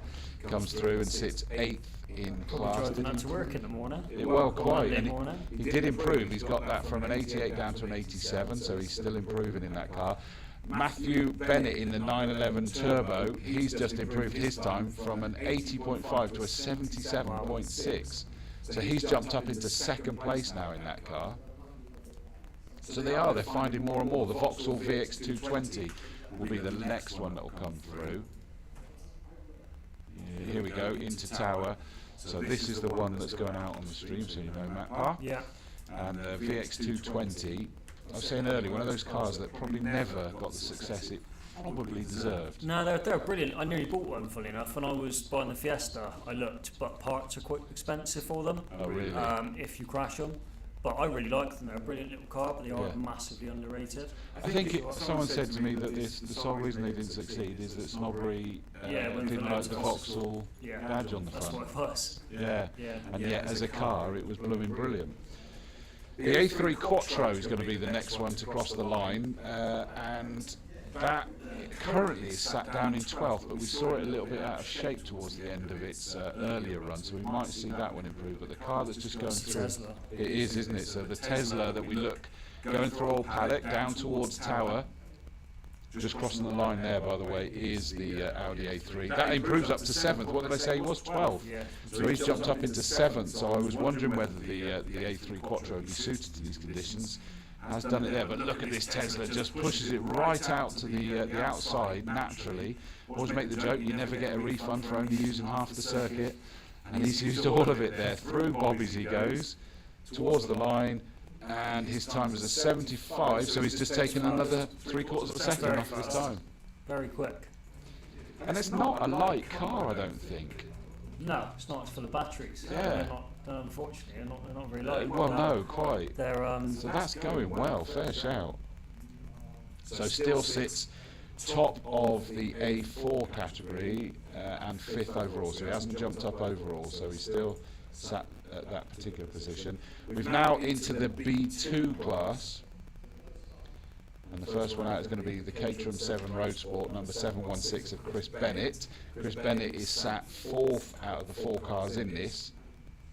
Just jumped up into 3rd, so an improvement there, a big improvement. 97.9 was his best on the first time run to a 92.4. Wow, that's a huge improvement. Well, especially when you consider he did a 103 in the second one, so he must have made a mistake somewhere. Yeah, must have. Not enough to have failed the No, lap. but just gone offline somewhere at a half spin. Yeah. Maybe something as easy as that, to be fair. And the problem is, you just make one tiny little mistake, and that's it. isn't Yeah, it? that's right. And that's quite an interesting thing with the sprint side of things, because you don't get another lap straight away to kind of reset your head and go back at it. You've just, straight there. The car that Chris Bennett just overtook was that car, because they're going to be switching it out to Christopher Price. That will become 16 instead of 716. So yes, there might be, a bit of a falling out there, because he's not supposed to beat him. Patrick Holmes goes through and retains top position. In fact, he's just stretched it a little bit further, 85.64. So that's another little improvement. So the majority of people are able to just move themselves up, bring their times down a little bit. Yeah, sometimes all you need is temps. It depends on how close the class is. If you can just find a tenth in 2 places on a lap, though, or 2, you've gained half a second. But you'll find, you can get one corner better in one place, and it will help you gain time down the next straight into the next sort of sector.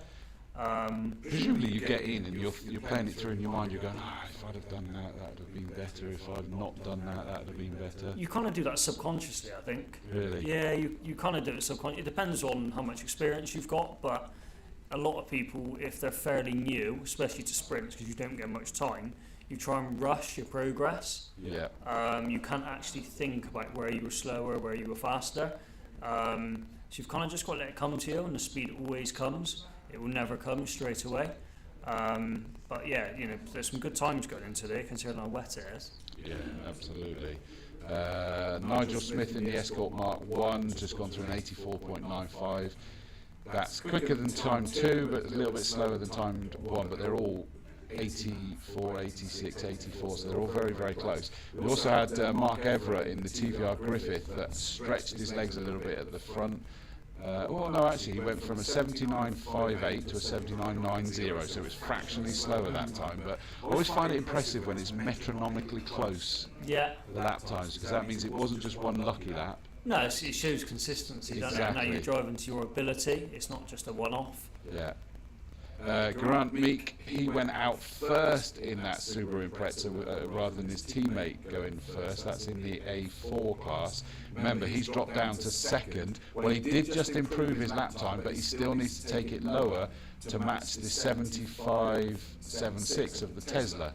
So Geraint stays second in the A4 class. Andy Stoddart's gone through in the Vauxhall Nova in C2. Remember, he's second to that Escort Mark 1. That was a good improvement in his lap time, 85.38. So he's getting closer to the 84.63 that Nigel Smith leads with. So that, if we do have a fourth time run, that could get interesting between those two. And it actually looks like the range, I don't know if it's just me, but It looks just like feels it's- lighter. Yeah, it doesn't look quite as heavy, I agree. which is quite nice. In fact, yeah, people aren't worrying about the umbrellas quite as much now. There's still a lot of standing water there by the looks of it, but Yeah, it'd be interesting to see what we're going. We've got some big cars that will shift some of that, the radicals and things like that. it's quite interesting just looking at those A4 times, because Matt Bennett's 911 Turbo isn't actually four-wheel drive anymore. That started life as four-wheel drive. It's not Oh, four-wheel drive anymore. It's rear-wheel okay. drive only. Which one's that? So Matt Bennett's 911 Turbo. Oh yeah, we 34. talked about that one. Yeah, earlier, that's very Changed interesting. it to rear wheel, hasn't he? Yeah, and he was telling me earlier that he almost put the front diff back in it last night. when he saw the weather. He Oh, didn't. really? He said he didn't because it was a lot of work. But thought about yeah, it. he did think about it. by the I sounds of have it. to pick up Alison Locke. Suddenly we didn't pick that one coming across the line, but Alison Locke's Mitsubishi Lancer, she was already leading Class C3 on an 82.06. She's just done a 76.16. That's very quick. That's a big jump, isn't it? A massive jump, and that now puts her 6th overall. 6-second jump. Wow, what a fantastic lap from Alison Locke there in that Evo. It is a car that I picked up saying surely that's going to be in its element in these conditions, but I wasn't expecting quite that though. That is a huge, huge jump. Steve Small in that wonderful Triumph TR7 V8, he improves his time to an 87.29, which means he jumps into, or I think he was already in 4th, but certainly cemented that a little bit more. Is Rupert Ryle any relation to Jeff Ryle? Do you know what? You must be reading my mind, and that's exactly what I was thinking. Because when I read the name, I thought, oh, Jeff. I don't know. Yeah, I don't I know. honestly don't know. I've never met a Rupert Ryle, but he could be. He has just improved his position, I think. Yeah, gone down to 92.35, which means he jumps up into 5th place in that Peugeot 206 GTI. Because I mistakenly said that Jeff Ryle was out in your old car, and of course he's not. He's No, in Adrian Adrian Slade's Slade. old car. Who's got yours? It's one of the young lads, isn't It was it? Jez Williams. Yes. Well, no, it's he's rent. Yeah, it's all through Running the it team. through, Yeah. But yeah, so he's in that one. But yeah, no, Jeff's was lovely. That's a nice car. That I've Yeah. had a look around it. It is. Well, Slade always kept it well as well. Yeah, I looked at buying it at one point and I'm kind not of. surprised because it was quick, it was tidy, it won Yeah, the that's championship. right. Hayden Slade, an ex-saloon car champion. Talking of Slade, there's a Paul Slade that's gone through as well. No relation as far as I'm aware, in a Jaguar E-Type. And I think that was an improvement as well. Yeah, 91.43 from a 95. So he's jumped up into 5th place now, ahead of Rupert Ryle. Again, the other thing you'll find as well with the wet, it would have brought all the oils out of the circuit, so it's not really rained that much lately. So it will bring all the chemicals out of the tarmac. Yeah. Hence why earlier it was slower, and then it will gradually get quicker as it cleans. Okay. It's what normally happens with the wet. Makes sense. Simon Pollock, the MR2 number 33, retains 3rd position in the C3 title fight at the moment. But that was an improvement. Another 2 3/4 seconds he just took off his lap time there in that MR2. Christopher Price, the Caterham Motorsport, remember that was one that had to change drivers, and he was 4th when he went through, because remember he's sharing that car. It was 716. Chris Bennett jumped ahead of him from 4th to 3rd, putting Christopher Price down in 4th, and he's jumped up into 2nd. That's very quick. That's a good one from Mr. Price there. 92.00 compared to Bennett doing a 92.44. Nicholas Kaiser in the first of the Reliant Scimitars. Number 31 goes through. Is that an improvement in time and position? Let's have a look. 90. Yeah, that's 4 seconds he's just taken off of his lap time. There's a lot of time There coming is. off now, isn't there? Could there even be a psychological, if the rain has stopped? We both know, looking out there, Yeah. that's still as wet, but would there be a psychological? Yeah, there is. It goes everywhere. If it's a dry day, you get a few spots of rain on your windscreen. I've always called that Psychological. psychological rain, yeah. It is exactly that. Obviously, you'll drive to what's underneath you, but at the same time, if it's in your head, if it's not actually raining out of the sky, it's going to get drier. Yeah. So you'll push a bit harder. Yeah, but yeah. who was that going through? That was a radical, wasn't it? Oh, we into the radicals now, are we? Yeah, we are. Simon Clemo. And in fact, that's the Spire that's going through there, I think, through Quarry Corner at the moment. So that will be Tom Arnold in. Is that the Chris Spire. Hickman's old car? Because he had one a few years ago I don't in GTs. think it is, but it It's doesn't. very mean it isn't. similar. Is it? Yeah, it's very similar. It's just from a distance, I thought it looked too small to be that Spire, but you might be right. It just looks a bit. Yeah, actually, as it went through there. Don't know, though, is the No. answer. Might be. It's not. No. It's not Chris Hignall's old car. No, it's not. Okay, so that answers that That one. answers that one. Incidentally, by the way, Joshua Oakes went through, and he failed actually. So Joshua Oakes and that Reliance Limited didn't manage to put it. There was a time that was a little bit slower, but it was labelled as a fail in the way. But it doesn't matter; it wasn't any quicker, so he hasn't been able to close in on Allison Lock. The first of the Radicals goes through, so we're into D1 there, and Clemo's jumped to the top with a 75.46. Remember, we had Greenslade in that car on a 78.50, Clemo in the same car at 78.54. Wow. But now, 75.46 from Clemo, so he's absolutely romped it ahead. Tom Arnold in that Spire's just improved to an 88.35, so I think virtually everybody is improving on their lap times at the moment. We've got some of the single-seaters going through. You just saw there around Quarry Corner. I think was probably the Jedi Mark IV of John something's Gregson. just let go. Oh, yeah, where's that? That's in the tower. Oh, yeah, we can see the... That looks... it's the Chevette. It's the Vauxhall Chevette of Paul Arbery. Oh, and that's a lot, and he's still going, yeah. Has he seen? I know that we're looking Is it with pulled off? I think he's... optimism that it's going to come through Bobby's, but I think he's going to bypass that. Now the important question is, has he dumped anything down there? Let's have a look. We've got the Jedi of Gregson coming through. Didn't twitch, did he? But No. yeah, the Chevette's coming in, still smoking to our naked eyes, just pulling into the pit lane now. That does not look nice at all, does it? Sadly. Oh, apparently the guys next door can even hear it doesn't sound good. That's not nice. You can see the smoke rising, sadly, absolutely everywhere. The Jedi of Paul Arbery went through and is still leading the way because it's just him in T3. But that was, well, it didn't affect through Tower because he's just taken another 2 seconds off his lap No, time. so That hopefully it didn't Jedi. drop anything then. Yeah. I'm guessing by that. It looked stable enough as he went through, didn't it? Yeah, you're definitely noticing a single seat. No, ignore me, sorry. No, hang on a minute. Paul Arbery's the Chevette. So the Chevette's just taken 2 seconds off his best time with smoke billowing out the back. So Maybe I was it's looking the wrong lighter. way. It's getting rid of something so it went lighter. That's weird. So, sorry, Gregson was the one. And Gregson in the Jedi did go quicker, 79.10. So that stretched his lead there. In fact, where does that put Gregson now? Overall, 79. Fair way down, actually. A little bit further down than I was thinking. And Bellamy went through in an 84.28, an improved lap time, but still not able to close in on Gregson. The next one that we're going to see coming through, certainly the finish, I can't tell from the spray there, that you might think that spray looks like it's increased, but frankly that's because it's the kind of cars that are going to shift it even more. Yeah.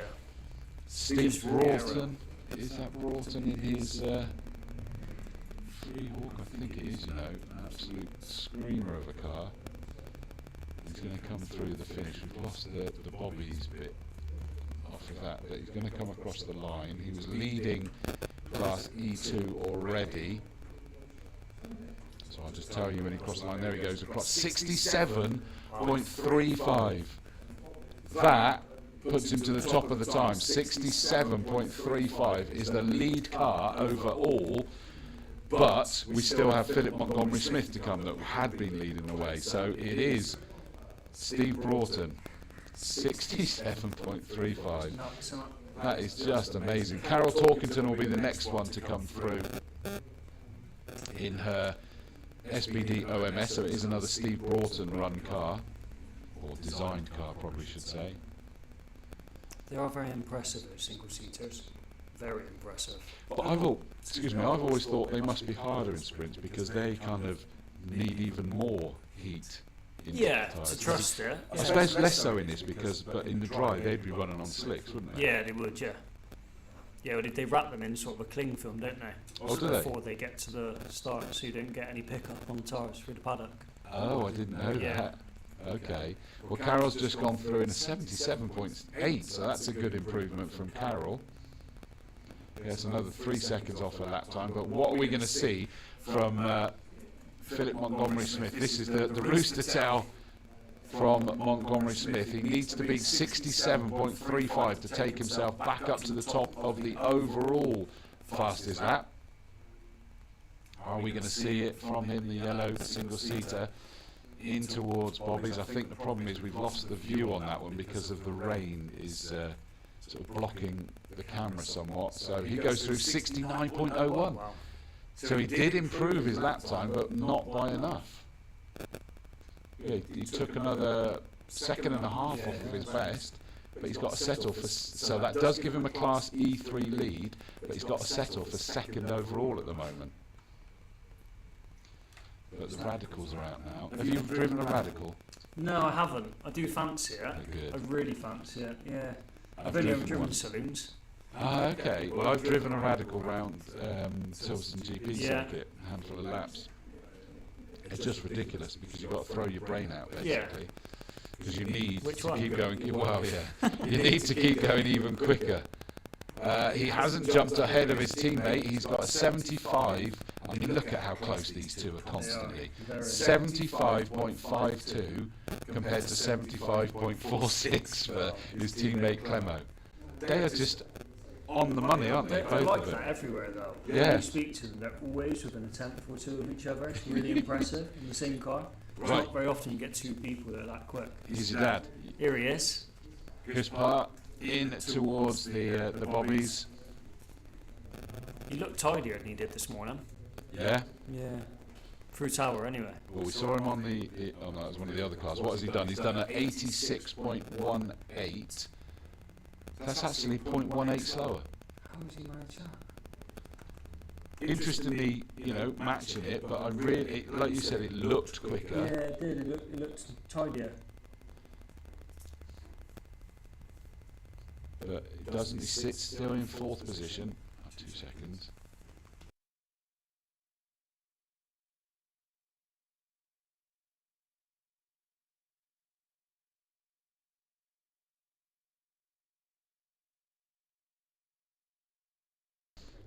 So thank you to Matt Parr. He's going to go to catch up with his dad and give him a thick ear.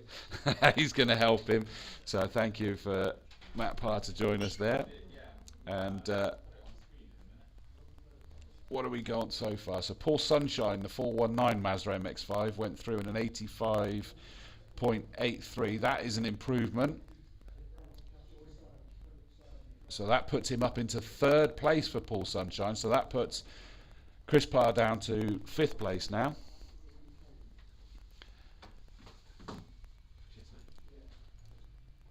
And Phil Oliver, who we had in earlier, a second place, and he has taken a little bit out, 82.70. So he's just trying to, at the very least, cement that second place. He's not been able to close in on Mental Marshall.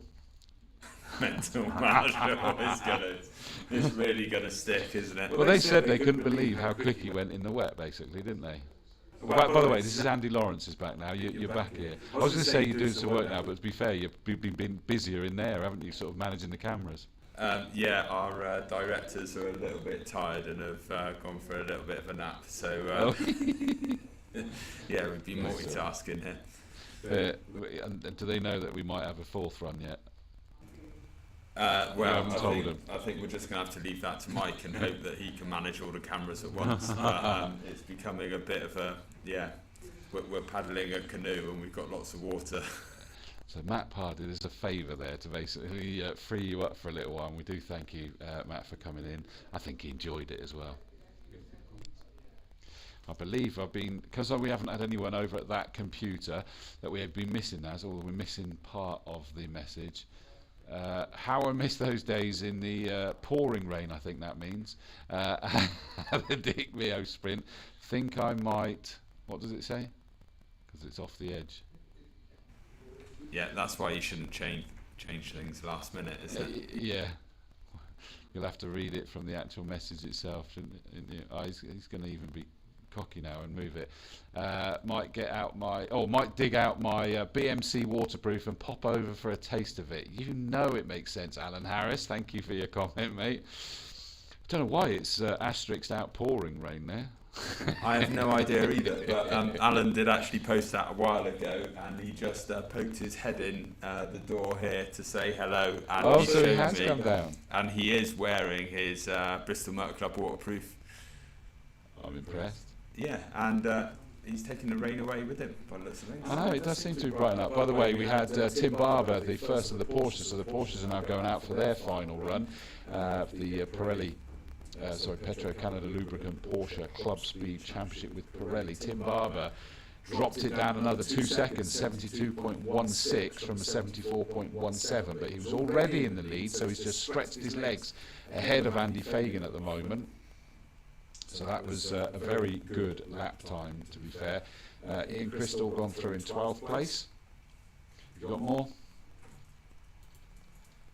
Have I got more? Of course I've got more. I've got Gary Hendy, who he's a previous MX5 Challenge competitor. See? Ah, okay. Any comment, I can turn it to MX5s. He says have fun. So hope you're still listening, Gary. I haven't seen you for a while. It'd be nice to see you back in the paddock. And we got Dave Pearce watching from a damp Dawlish, so it's obviously better weather there, having memories of clerking with Dick Mayo many years ago. Ah, wow, that's really, really cool. Dawlish, there's the blast in the past, Dawlish and Dawlish Warren down there, the train running across along the coast between them. I've never been. I'm not helping with this conversation. No. I'm reminiscing. Am I? Dave is a fellow commentator. He'll be commentating at Wiscombe Park next weekend for the British Hill Climb Championship. He commentates from halfway up the hill during the runoffs, and he's obviously a clerk and Club Motorsport ambassador. Nice to virtually meet you there then, Dave Pearce. Thank you very much for your comment, and sorry it's damp down at Dawlish as well, but hopefully run into the sea, then it's okay that it's damp. It's supposed to be wet by then. John Baldock in the 119 car goes across the line at 4th place. That is an improvement in time, 81.87, hence that's just taken him up into or was he? Yeah, no, because he's jumped ahead of David Hilton in the 811 car, which I think is the one that masquerades as 111 and Tim Barber as well. So, when will they make a decision whether there's a 4th run or not, officially? Well, I'd have thought they've made a decision already. And it makes sense at 10 to 3. We've got plenty of time, haven't we? And it's getting better. Yeah, and in fact, Yes, there we is are. the decision. We've just seen some cars coming into the paddock, so we will be going again for a 4th one. But at the moment, there's a lot going on. There's a lot of time improvements happening. So Andy Fagan goes through in the 117 at Porsche, and that was an improvement to a 73.49. Who have we got coming on the camera? Martin Leach, I would imagine that is, that we saw the rooster tail heading in towards Tower. Through he comes. Phil Oliver mentioned that standing water that you just saw to our left, their right. Cool, that was the classic Porsche, wasn't it? That aimed right to our camera, didn't it then? It did. He had a bit of a wobble on the way in there, didn't he? Just lost the rear end on turning. And that car jumps up into 4th place with an 81.41. Wow, that was super quick for Martin Leach. And we've got Grant Evans in the 115 will be next, followed by Stephen Jory 113. They are 10th and 11th respectively in the standings at the moment, before we then get the repeat car, the 811 car of David Hilton, to go again.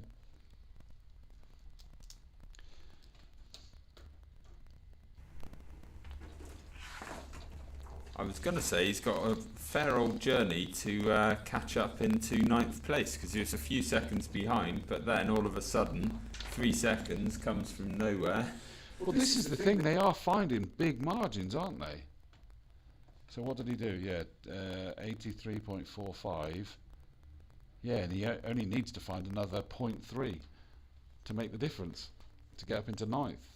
But Adam Crystal still holds it, and Adam Crystal hasn't done a second lap yet, so still will be hoping to put something in. That was David Hilton just coming into Bobby's, and he finishes in a 77.55. Oh my word, that's a massive improvement from an 82.4. So he's jumped up into 3rd place. Yeah, that's an incredible improvement. 5 seconds. Where did he find it? Which, you know, I think that he started this session in third, but was being bumped backwards because that's the red car, isn't it? That Barber was out in earlier as well. Absolutely, yeah. So And that is first and third, respectively, at the wheel of two different drivers. So it is clearly a very quick car. yeah, quite clearly. And Andy Fagan's doing a good job there in second place, splitting the two drivers of that car. So the last runner is Adam Crystal, which is a changeover of drivers in that car. So we have seen it out already. And Ian Crystal went out in it when it was 810. And that in 810, guys, it's the 12th quickest, and the 110 9th quickest for Adam Crystal. But he needs to stretch his legs a little bit away from Grant Evans, because he closed into him all of a sudden, didn't he? He was the one that you were saying there was quite a long margin between 10th and 9th, and you went, not anymore. Yeah, well, he's definitely pushing. He's just had a big moment on the exit of S's. So let's see what happens when he gets to the end of this run, coming down towards Bobby's now. I mean, he's using all of the road. I mean, like you say, he's paid for it. I'm using your line there. Yeah, you don't get a discount for only using half the circuit. Exactly right. What did he do? An 83.09, a marginal improvement from an 83.17. Still in the right direction, though. Yeah, and still only a few tenths off of Wayne Eason in 8th place. It's quite a close battle there. You've got Howard Cressy in 4th on 80.85, and then all the way down to 10th place is 83.45. All very, very, very close indeed. So that's the end of timed run 3. So let me just whip you through to see who the class leaders are. Ah, darn it, it's just disappeared on me. There we go, just to refresh, it's back.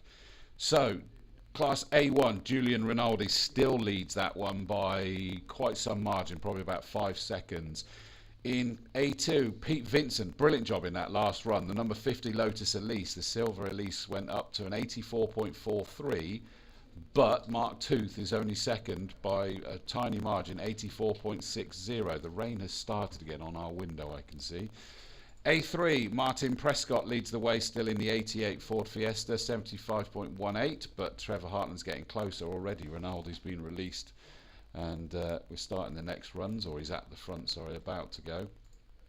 A4, Dave Broadway in the Tesla Model 3, leading by a couple of seconds. B2 is Patrick Holmes, number 52, the Caterham 7, leading by 7 seconds in that class. B3, Mark Everett in the number 46 TVR Griffith 500, is leading by about 11 seconds. C2, Nigel Smith in that lovely Ford Escort Mark 1, number 40, is leading, but by less than a second, about 3/4 of a second over Stoddart's Nova.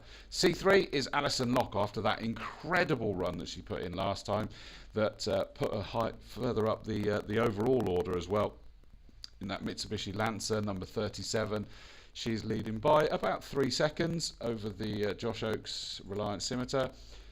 In D1, Simon Clemo is leading by the tiniest of margins over his teammate Dave Greenslade. Different way round to they finished the time 2 run, but we'll see how they get on this time round. Paul Arbery bizarrely improving his lap time despite the fact that the engine blew up big style. Then in E1, it's John Gregson leading in the Jedi Mark IV by a comfortable margin. E2, Steve Broughton with that incredible lap time that jumped him up to the overall lead as well, the overall quickest in his SBD DJ Firehawk with a 67.35. E3 is Philip Montgomery Smith in a 69.01, is the second quickest overall. F1, the Mazda MX-5 Challenge, Ben Marshall still leads the way, and he did get quicker with that 79.01, which means that he is 3 seconds clear of the rest of the field. Incredible. And last but by no means least in the classes, F3, the Porsches, Tim Barber leads the way with a 72.16, just ahead of Andy Fagan. Overall, I've already said Steve Broughton leading, Philip Montgomery Smith, and then Tim Barber in third in the overall. And we are already underway with our 4th and final run for these cars.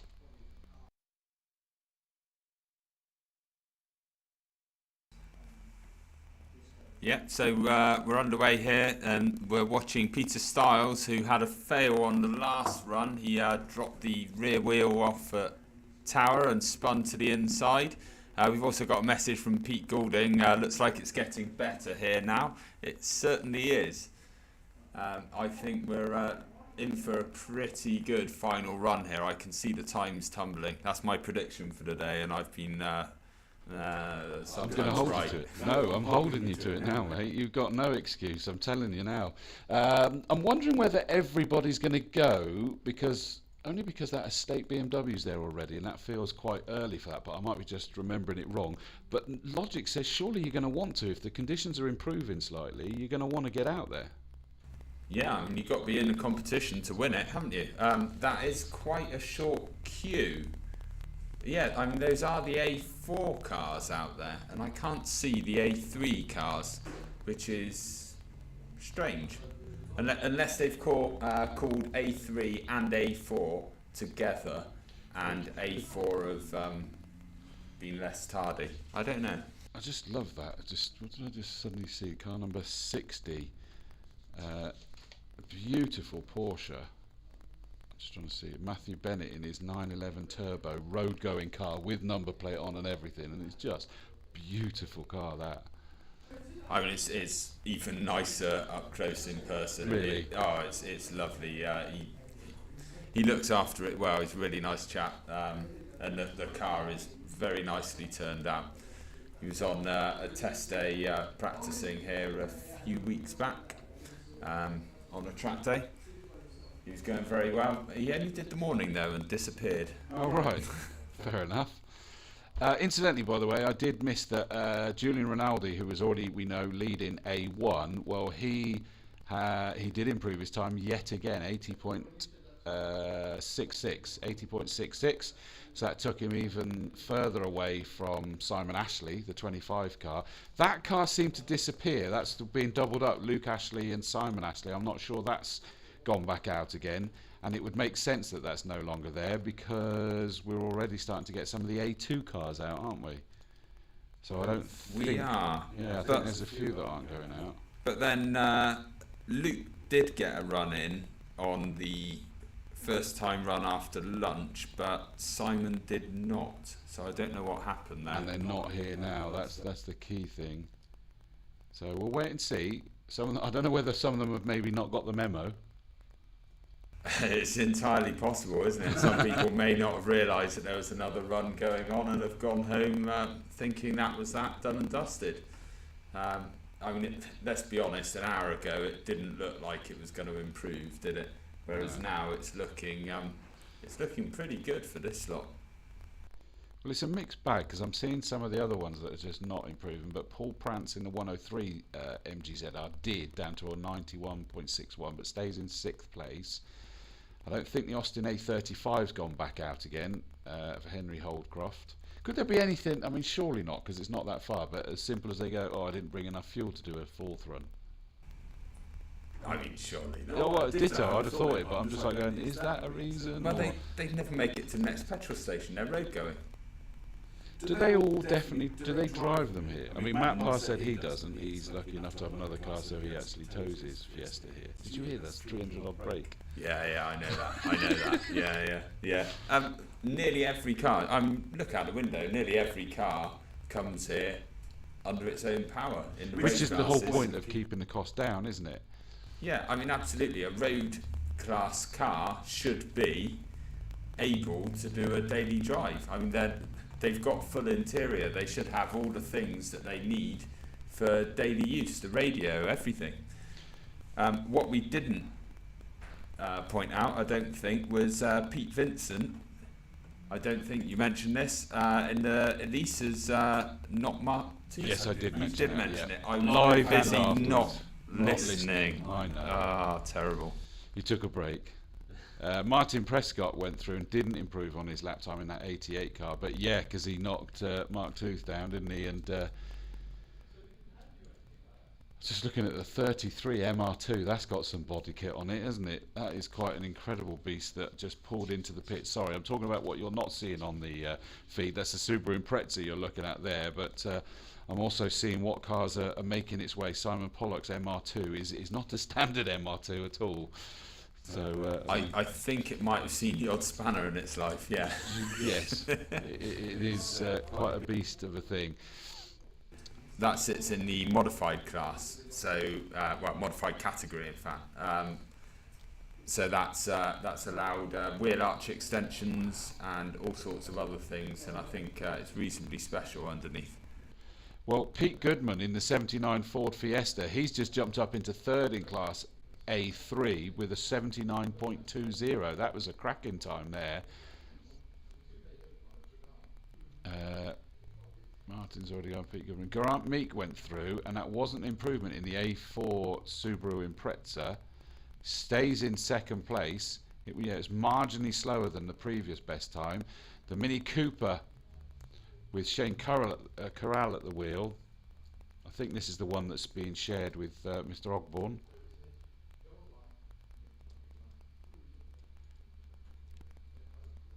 What's this coming into Tower at the moment?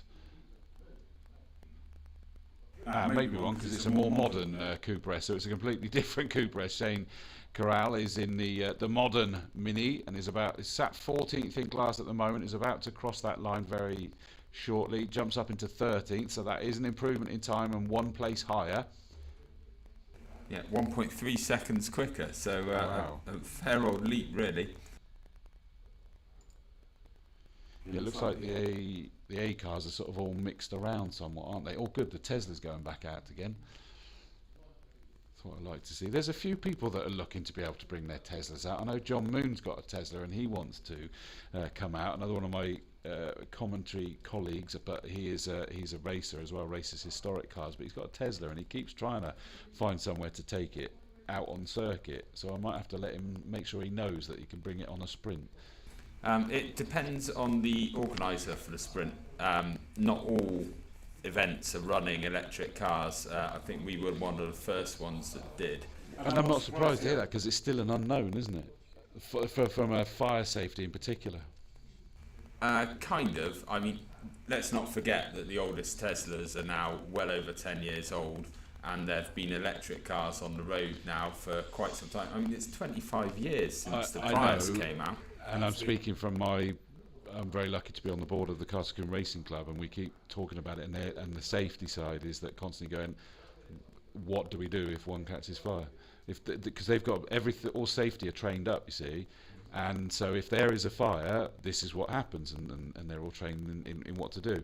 And if an electric car catches fire, because it's crashed, because it's whatever it might be, you're not able to put it out. You know, there was talk that you'd have to dig a big ditch on the infield and fill it full of whatever and then dump the car in there because you can't put it out. As we saw at the World Rallycross, the fire engines were on circuit and they couldn't put the fire out, and so it just spread and got bigger.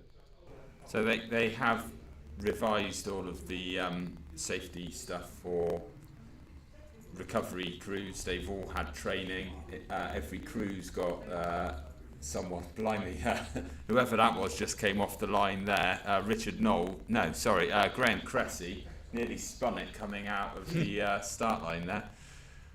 Completely sidetracked me and himself probably. Here he is on the stream coming over Avon Rise and into Quarry. He's got a headlight out as well. That's not going to help. Look at that! Oh, wow. Oh, what a fantastic drift at the end of Quarry there. We're going to follow this all the way, Mike. He's got a smile on his face. I think we are. Let's see what happens at the S's. A little bit of drift on. He's having a bit of fun. The headlight's working again. It's working again. I saw it actually just wink at us, to be honest with you there. He went, here we go. Mike was winking and smiling, and so he winked and smiled as well. But that was looking very, very quick. Down towards Tower he comes now. Possibly slightly less standing water being kicked up now. Bit less downforce as well on this one, I For think. sure, yes, yeah. Oh, look at that. He's like on the ragged Incredible! edge. That's amazing. Oh, Tell me we've got the cameras back. No. He's in 6th at the moment, is Graham Cressy, in the A4 class. Let's see. He jumps. No, he doesn't change position. I thought that said 5th then. But he is. So let me go to the A4. Did he improve his time? No, he didn't. 85.32. He's done an 83. So it was a bit too flamboyant, that one, wasn't it? There is no such thing as too flamboyant. That was fantastic. That's made my day. Does it show? Yeah. I was impressed. Nick Davies in the estate BMW 330D went from an 87.14 to an 87.17. As in, it was slower, but it's still so close. That's really, really impressive. Yeah, that's massively consistent, isn't it? Bennett's just gone slightly slower in the number 60 Porsche 911 Turbo. And I think we're sort of seeing some of the single-seaters are coming out now already, so it's a mixed bag of those that are saying yay or nay to a 4th timed run, but it's just great. I mean, I would be like, yeah, absolutely, I get more time out in my car. Maybe they'll do a 5th or 6th, depends. I did do an event once at Anglesey where they had so many extra runs that people just got bored and said, do you know what, we're done for the day, and eventually they just said, well, no one else wants to run, and gave up. Alison Locke just went out at 2.70 for the 64 foot in that Lancer.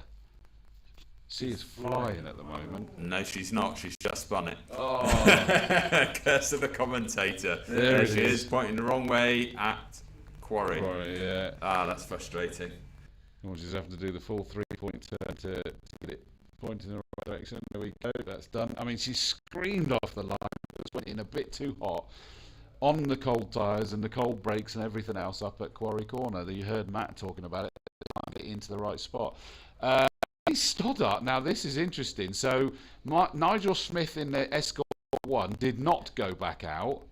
Andy Stoddart over number 39 did, and has just posted an 84.1, which leaps him ahead of Nigel Smith in that Escort. So by not going out this time before, he's not down there ready to go out. He just lost the lead in that class. Might certainly change his mind. Well, if he's still here, yeah. That's a bit disappointing. Come on, Nigel. Put your boots on. Yeah, you're not going to want to suddenly lose them, but there's your point, is that if it's that close, you don't want to throw it away. It's kind of all over the place of where they're coming out. Henry Kim Shaw. That was a slower. We know Allison's is going to be slower because that was a spin that time round. Paul Slade in the Jaguar E-Type has just exited from Quarry Corner. Yeah, you see him here. Beautiful car. Yeah, it's lovely. Waggling the tail a little bit on the exit of S's as well. We just had Simon Pollock scream out of the pit lane in that very modified Toyota MR2. The Jaguar E-Type of Slade comes through. 6th in Class C3 is at the moment. Simon Pollock, I was just talking about, is sat 3rd in Class C3, so he'll be hoping to move that one up. What we can see from that Jaguar, there it goes on the brakes. It's out of our view with the rain-affected camera down there. Sadly. Oh, we got the out. That's cool. And he doesn't improve. Nicely drifted, says. What's that? Zetterson Motorsport. It's inside the frame. He's another British Championship competitor. I have known that. How did I not get that? He's got the car to Pete Goulding, who was the last person who commented, which is rather strange. Yeah, it was an impressive drift though. But what have we got? The MR2 of Simon Pollock. That should be coming through. In fact, he's already gone through. 79. He's jumped into 2nd place. Simon Pollock, because he was 3rd behind Joshua Oakes. He's now jumped up into 2nd in that MR2. 79.05. His quick day. It's only a 79.06 for 3rd place. He needs 100th to beat him. And that's not going to happen. Because by the looks of things, he Oaks has put it into the barriers there at Quarry Corner. Red flags are out. Assuming that is, yeah, it should be the two scimitars went out of Nicholas Kaser and Joshua Oakes, but Yeah, Nicholas has just crossed the line on a 92.65, so it is. which is slower, but he has finished at least.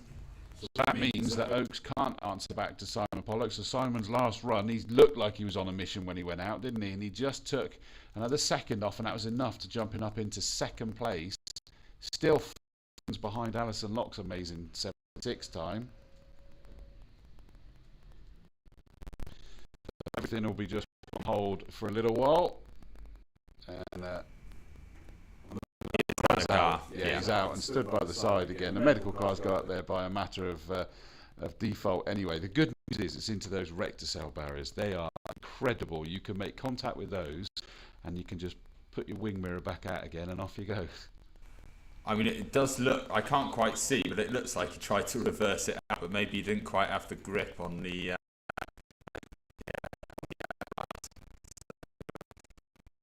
few minutes whilst we wait for that car to be recovered, I guess.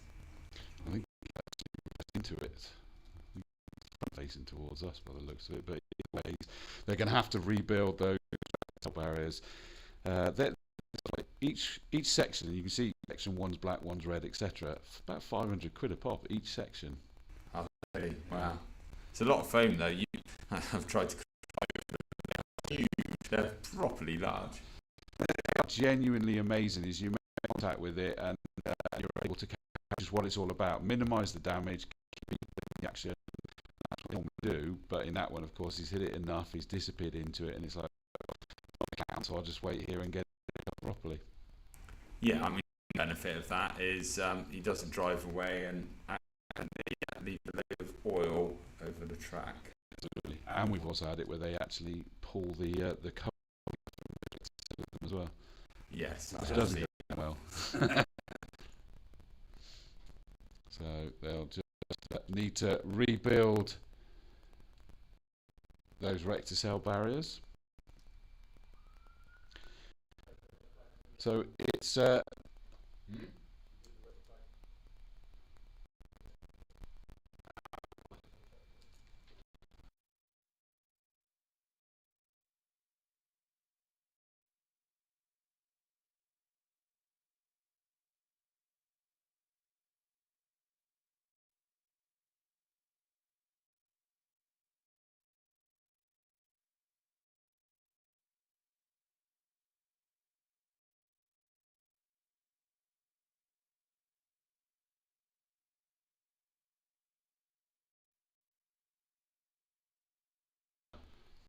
think just while we allow the team to tidy up the rector-cell barriers, we'll just play in. I think we're going to play a video subscription back as soon as we're able to get the last cars that are going to make their way out there for their final run. Motorsport UK TV, the home of unmissable British motorsport.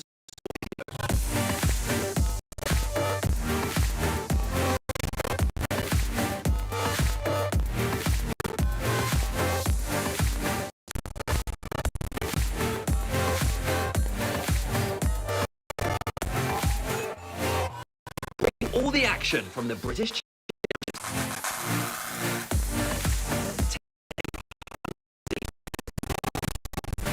giving you top tips to succeed in every discipline.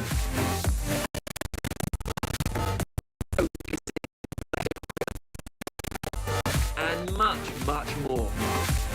Visit motorsportuk.com today. Sure you never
Well, welcome back. We just I took the opportunity to go and refresh myself as we were just preparing, and the footage, I'm sure you'll see at some point, is that the erector cells have been repaired, the car's been recovered, and I'm probably in trouble now.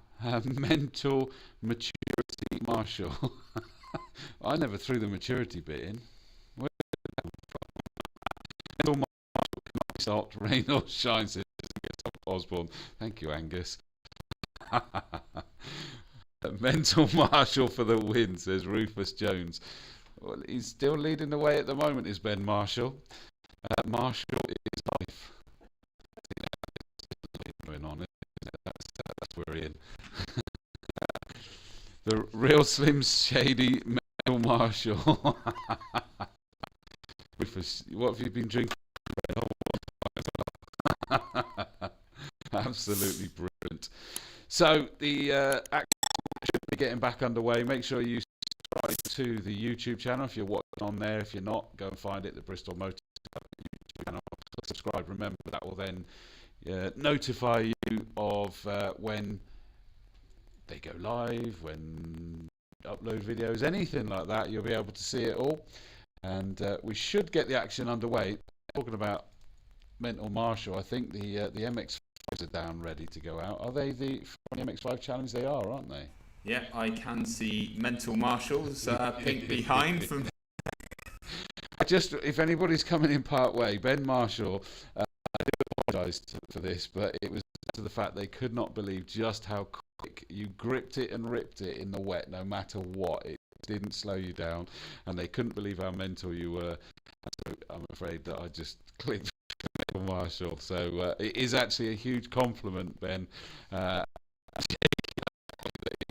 That lap time, the first run in particular, where you went 1.69 in what was the worst conditions of the day, that first time was just horrific. Yeah, it was.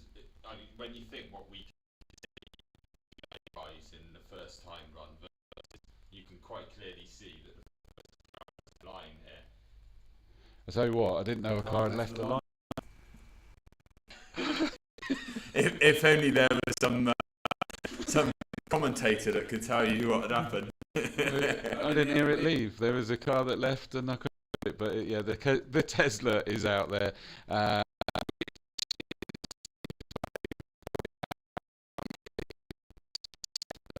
Overall, plus of course, if I flick my A4, he is leading the way at A4 fight. Geraint Meek out for his fourth timed run, but wasn't able to reply, so sits sort of nearly 2 seconds behind. So it's going to be a big ask. We've got a couple of single seaters are making their way out. There's going to be a lot less standing water kicking up into the air. There's never going to be a dry line before the end of today, but there's a lot less of the standing water. What have we got coming towards us? That is the single seater of John Gregson, the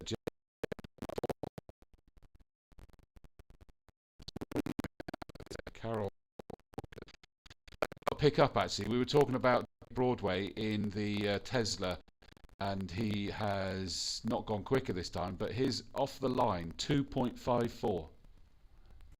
I mean, it's incredible, isn't it? It's the electronics in those electric cars, because they're able to control the torque at the wheels with such fine control. Really? Versus, well, you think about a petrol car, that's explosions, trying to control the size of the explosion and the frequency of the explosion to get the right torque at the wheels.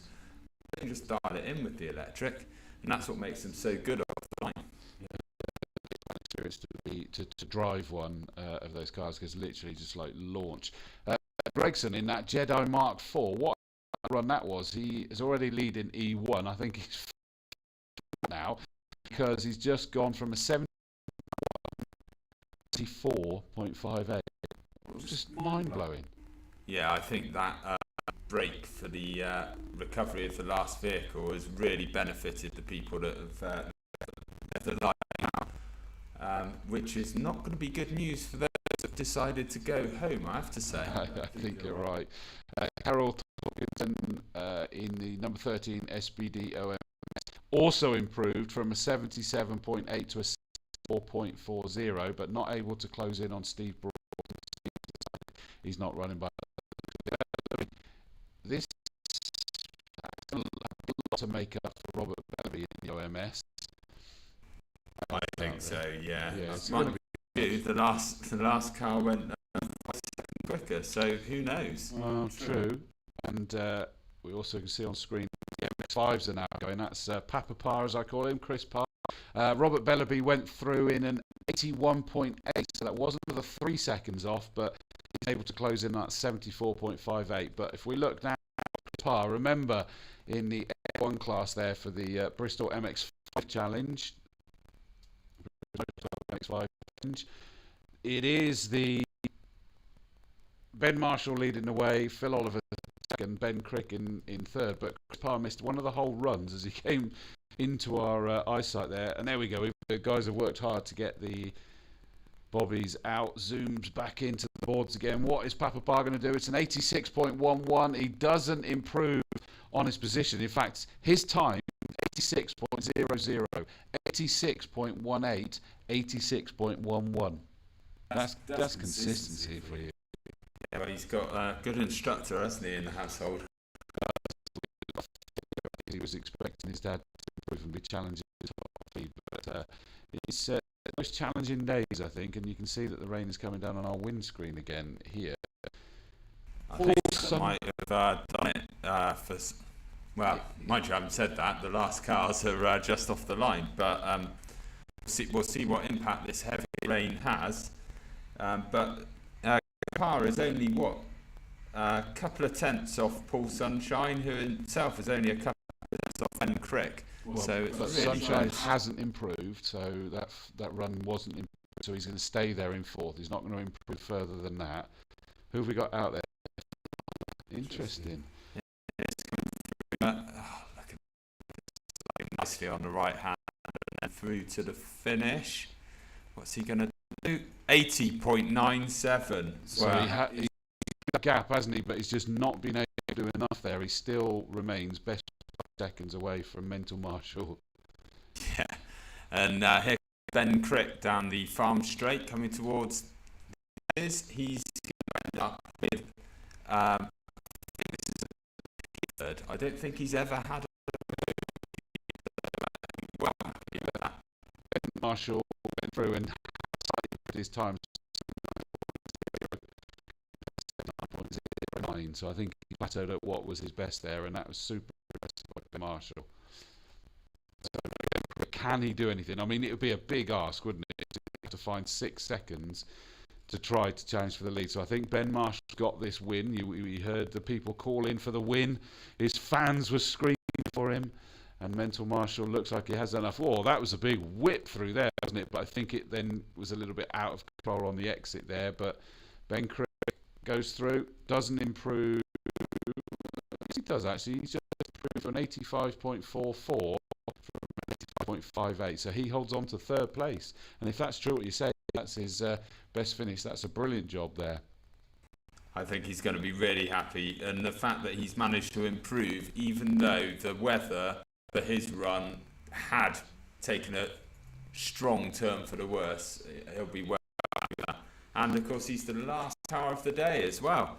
So it looks like the entire Porsche GB Championship have packed up and gone home. Their regs, of course, to your regs, mightn't it be that they don't allow a fourth run? Yeah. So some championships will say the first 2 runs or the first 3 runs to count, but they're still permitted to have a extra run. Okay. But it does look like but look through. First of all, I'm going to go the other way, start with the overall results, and it does look like Steve Borton that you half suspect, but it's not like that record for this different car, but he's gone and done it. 7.5 gives him the fastest car again. Correct? Is that right? I'll be able to just actually. Was it his already? I'm pretty certain one last year. Okay. Because whenever I say something certain, you got the results. Yes, I do. Let me have a look here. Yes, it was. Steve Wilson, he was the quickest. The quickest, 52.12. Goodness me. So considerably quicker than we got here with these conditions, we would expect.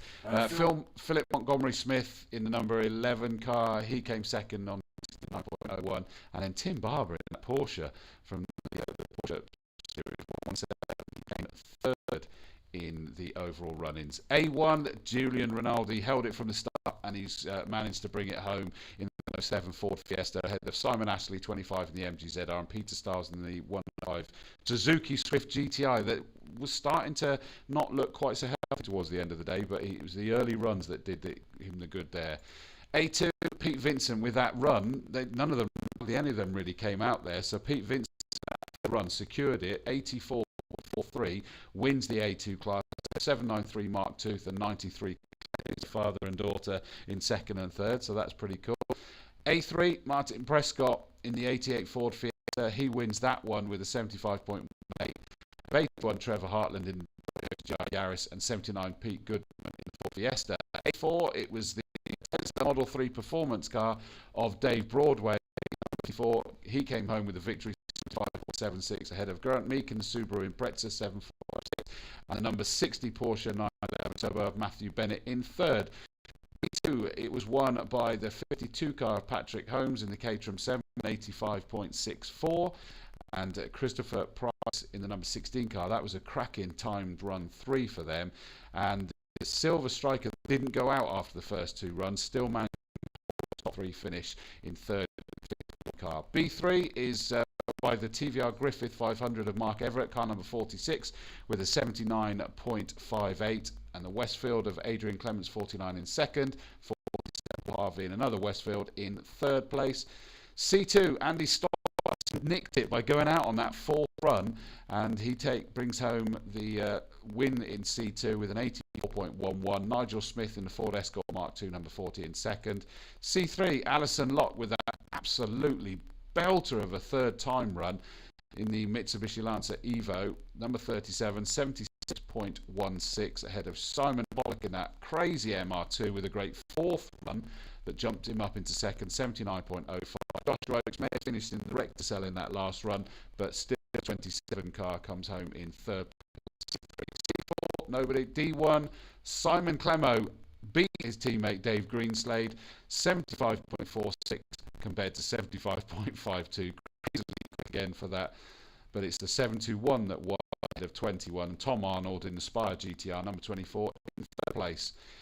D3 by Paul Arbour in the Ford Chevette number 19. The Jedi 4 of John Gregson number 18 wins E1 ahead of Robert Bellaby in the number 17 OMS.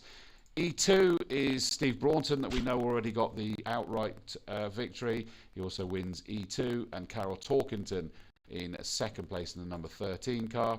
E3, Philip Montgomery wins that one, as well as coming second overall. F1, Ben Marshall, Mental Marshall wins the challenge in the number 405 car with the best time of 79.00 compared to the Class A champion for this year already, 413 Phil Oliver on an 80.97, and a big gap, 403 Ben Crick. Congratulations on that third place for Ben Crick, 85.44. And then last but by no means least, Petro Canada Lubricant Porsche Club Speed Championship with Pirelli, the F3 class. Tim Barber wins that with a 70.16 in the 111 car. Andy Fagan 117 second, and rounding out the top 3, 811 David Hilton. Rufus Jones, love a bit of Mental Marshall on a Saturday afternoon. I've got to tell you, my friend, I have absolutely. Andy Lawrence, it may have been miserable, but still great fun. This is what I like to see from Germany, Lower Saxony, Hanover. That's great to welcome you along. I bet your weather's better than ours, but Andy, it hasn't dampened our spirits, has it? No, I've had a great day. I've been dry for most of it. The downside is that it's just started properly chucking down. Now I've got to go and retrieve some cameras. And they're outside. Yeah, you're right. That's just the wind blowing it off the roof. You're fine, mate. It's not raining. Andy Lawrence, thank you very much for everything. It's been a pleasure talking with you again. Thank you very much for coming and tolerating me all day. It's never like that. It's great. And thanks to Mike for hard work. I would say to the rest of the team, but they abandoned you halfway through, so I'm going to put it all on you, mate. It's all you. Thank you, my friend. But no, in all seriousness, thanks, guys, for the great stream. It's great that you've put it on. So from Andy, from myself, Chris Dawes, it's been an absolute pleasure. Bristol Motor Club have been running this Dick Mayo sprint. I'll be back later in the year for the Great Western as well. But from us here, have a very good Saturday evening. Good night. Motorsport UK TV, the home of unmissable British motorsport video.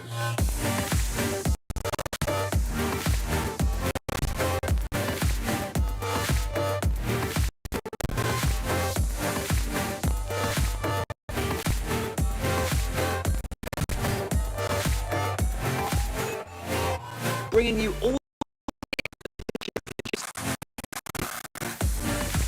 taking you behind the scenes, giving you top tips to succeed in any discipline. Casing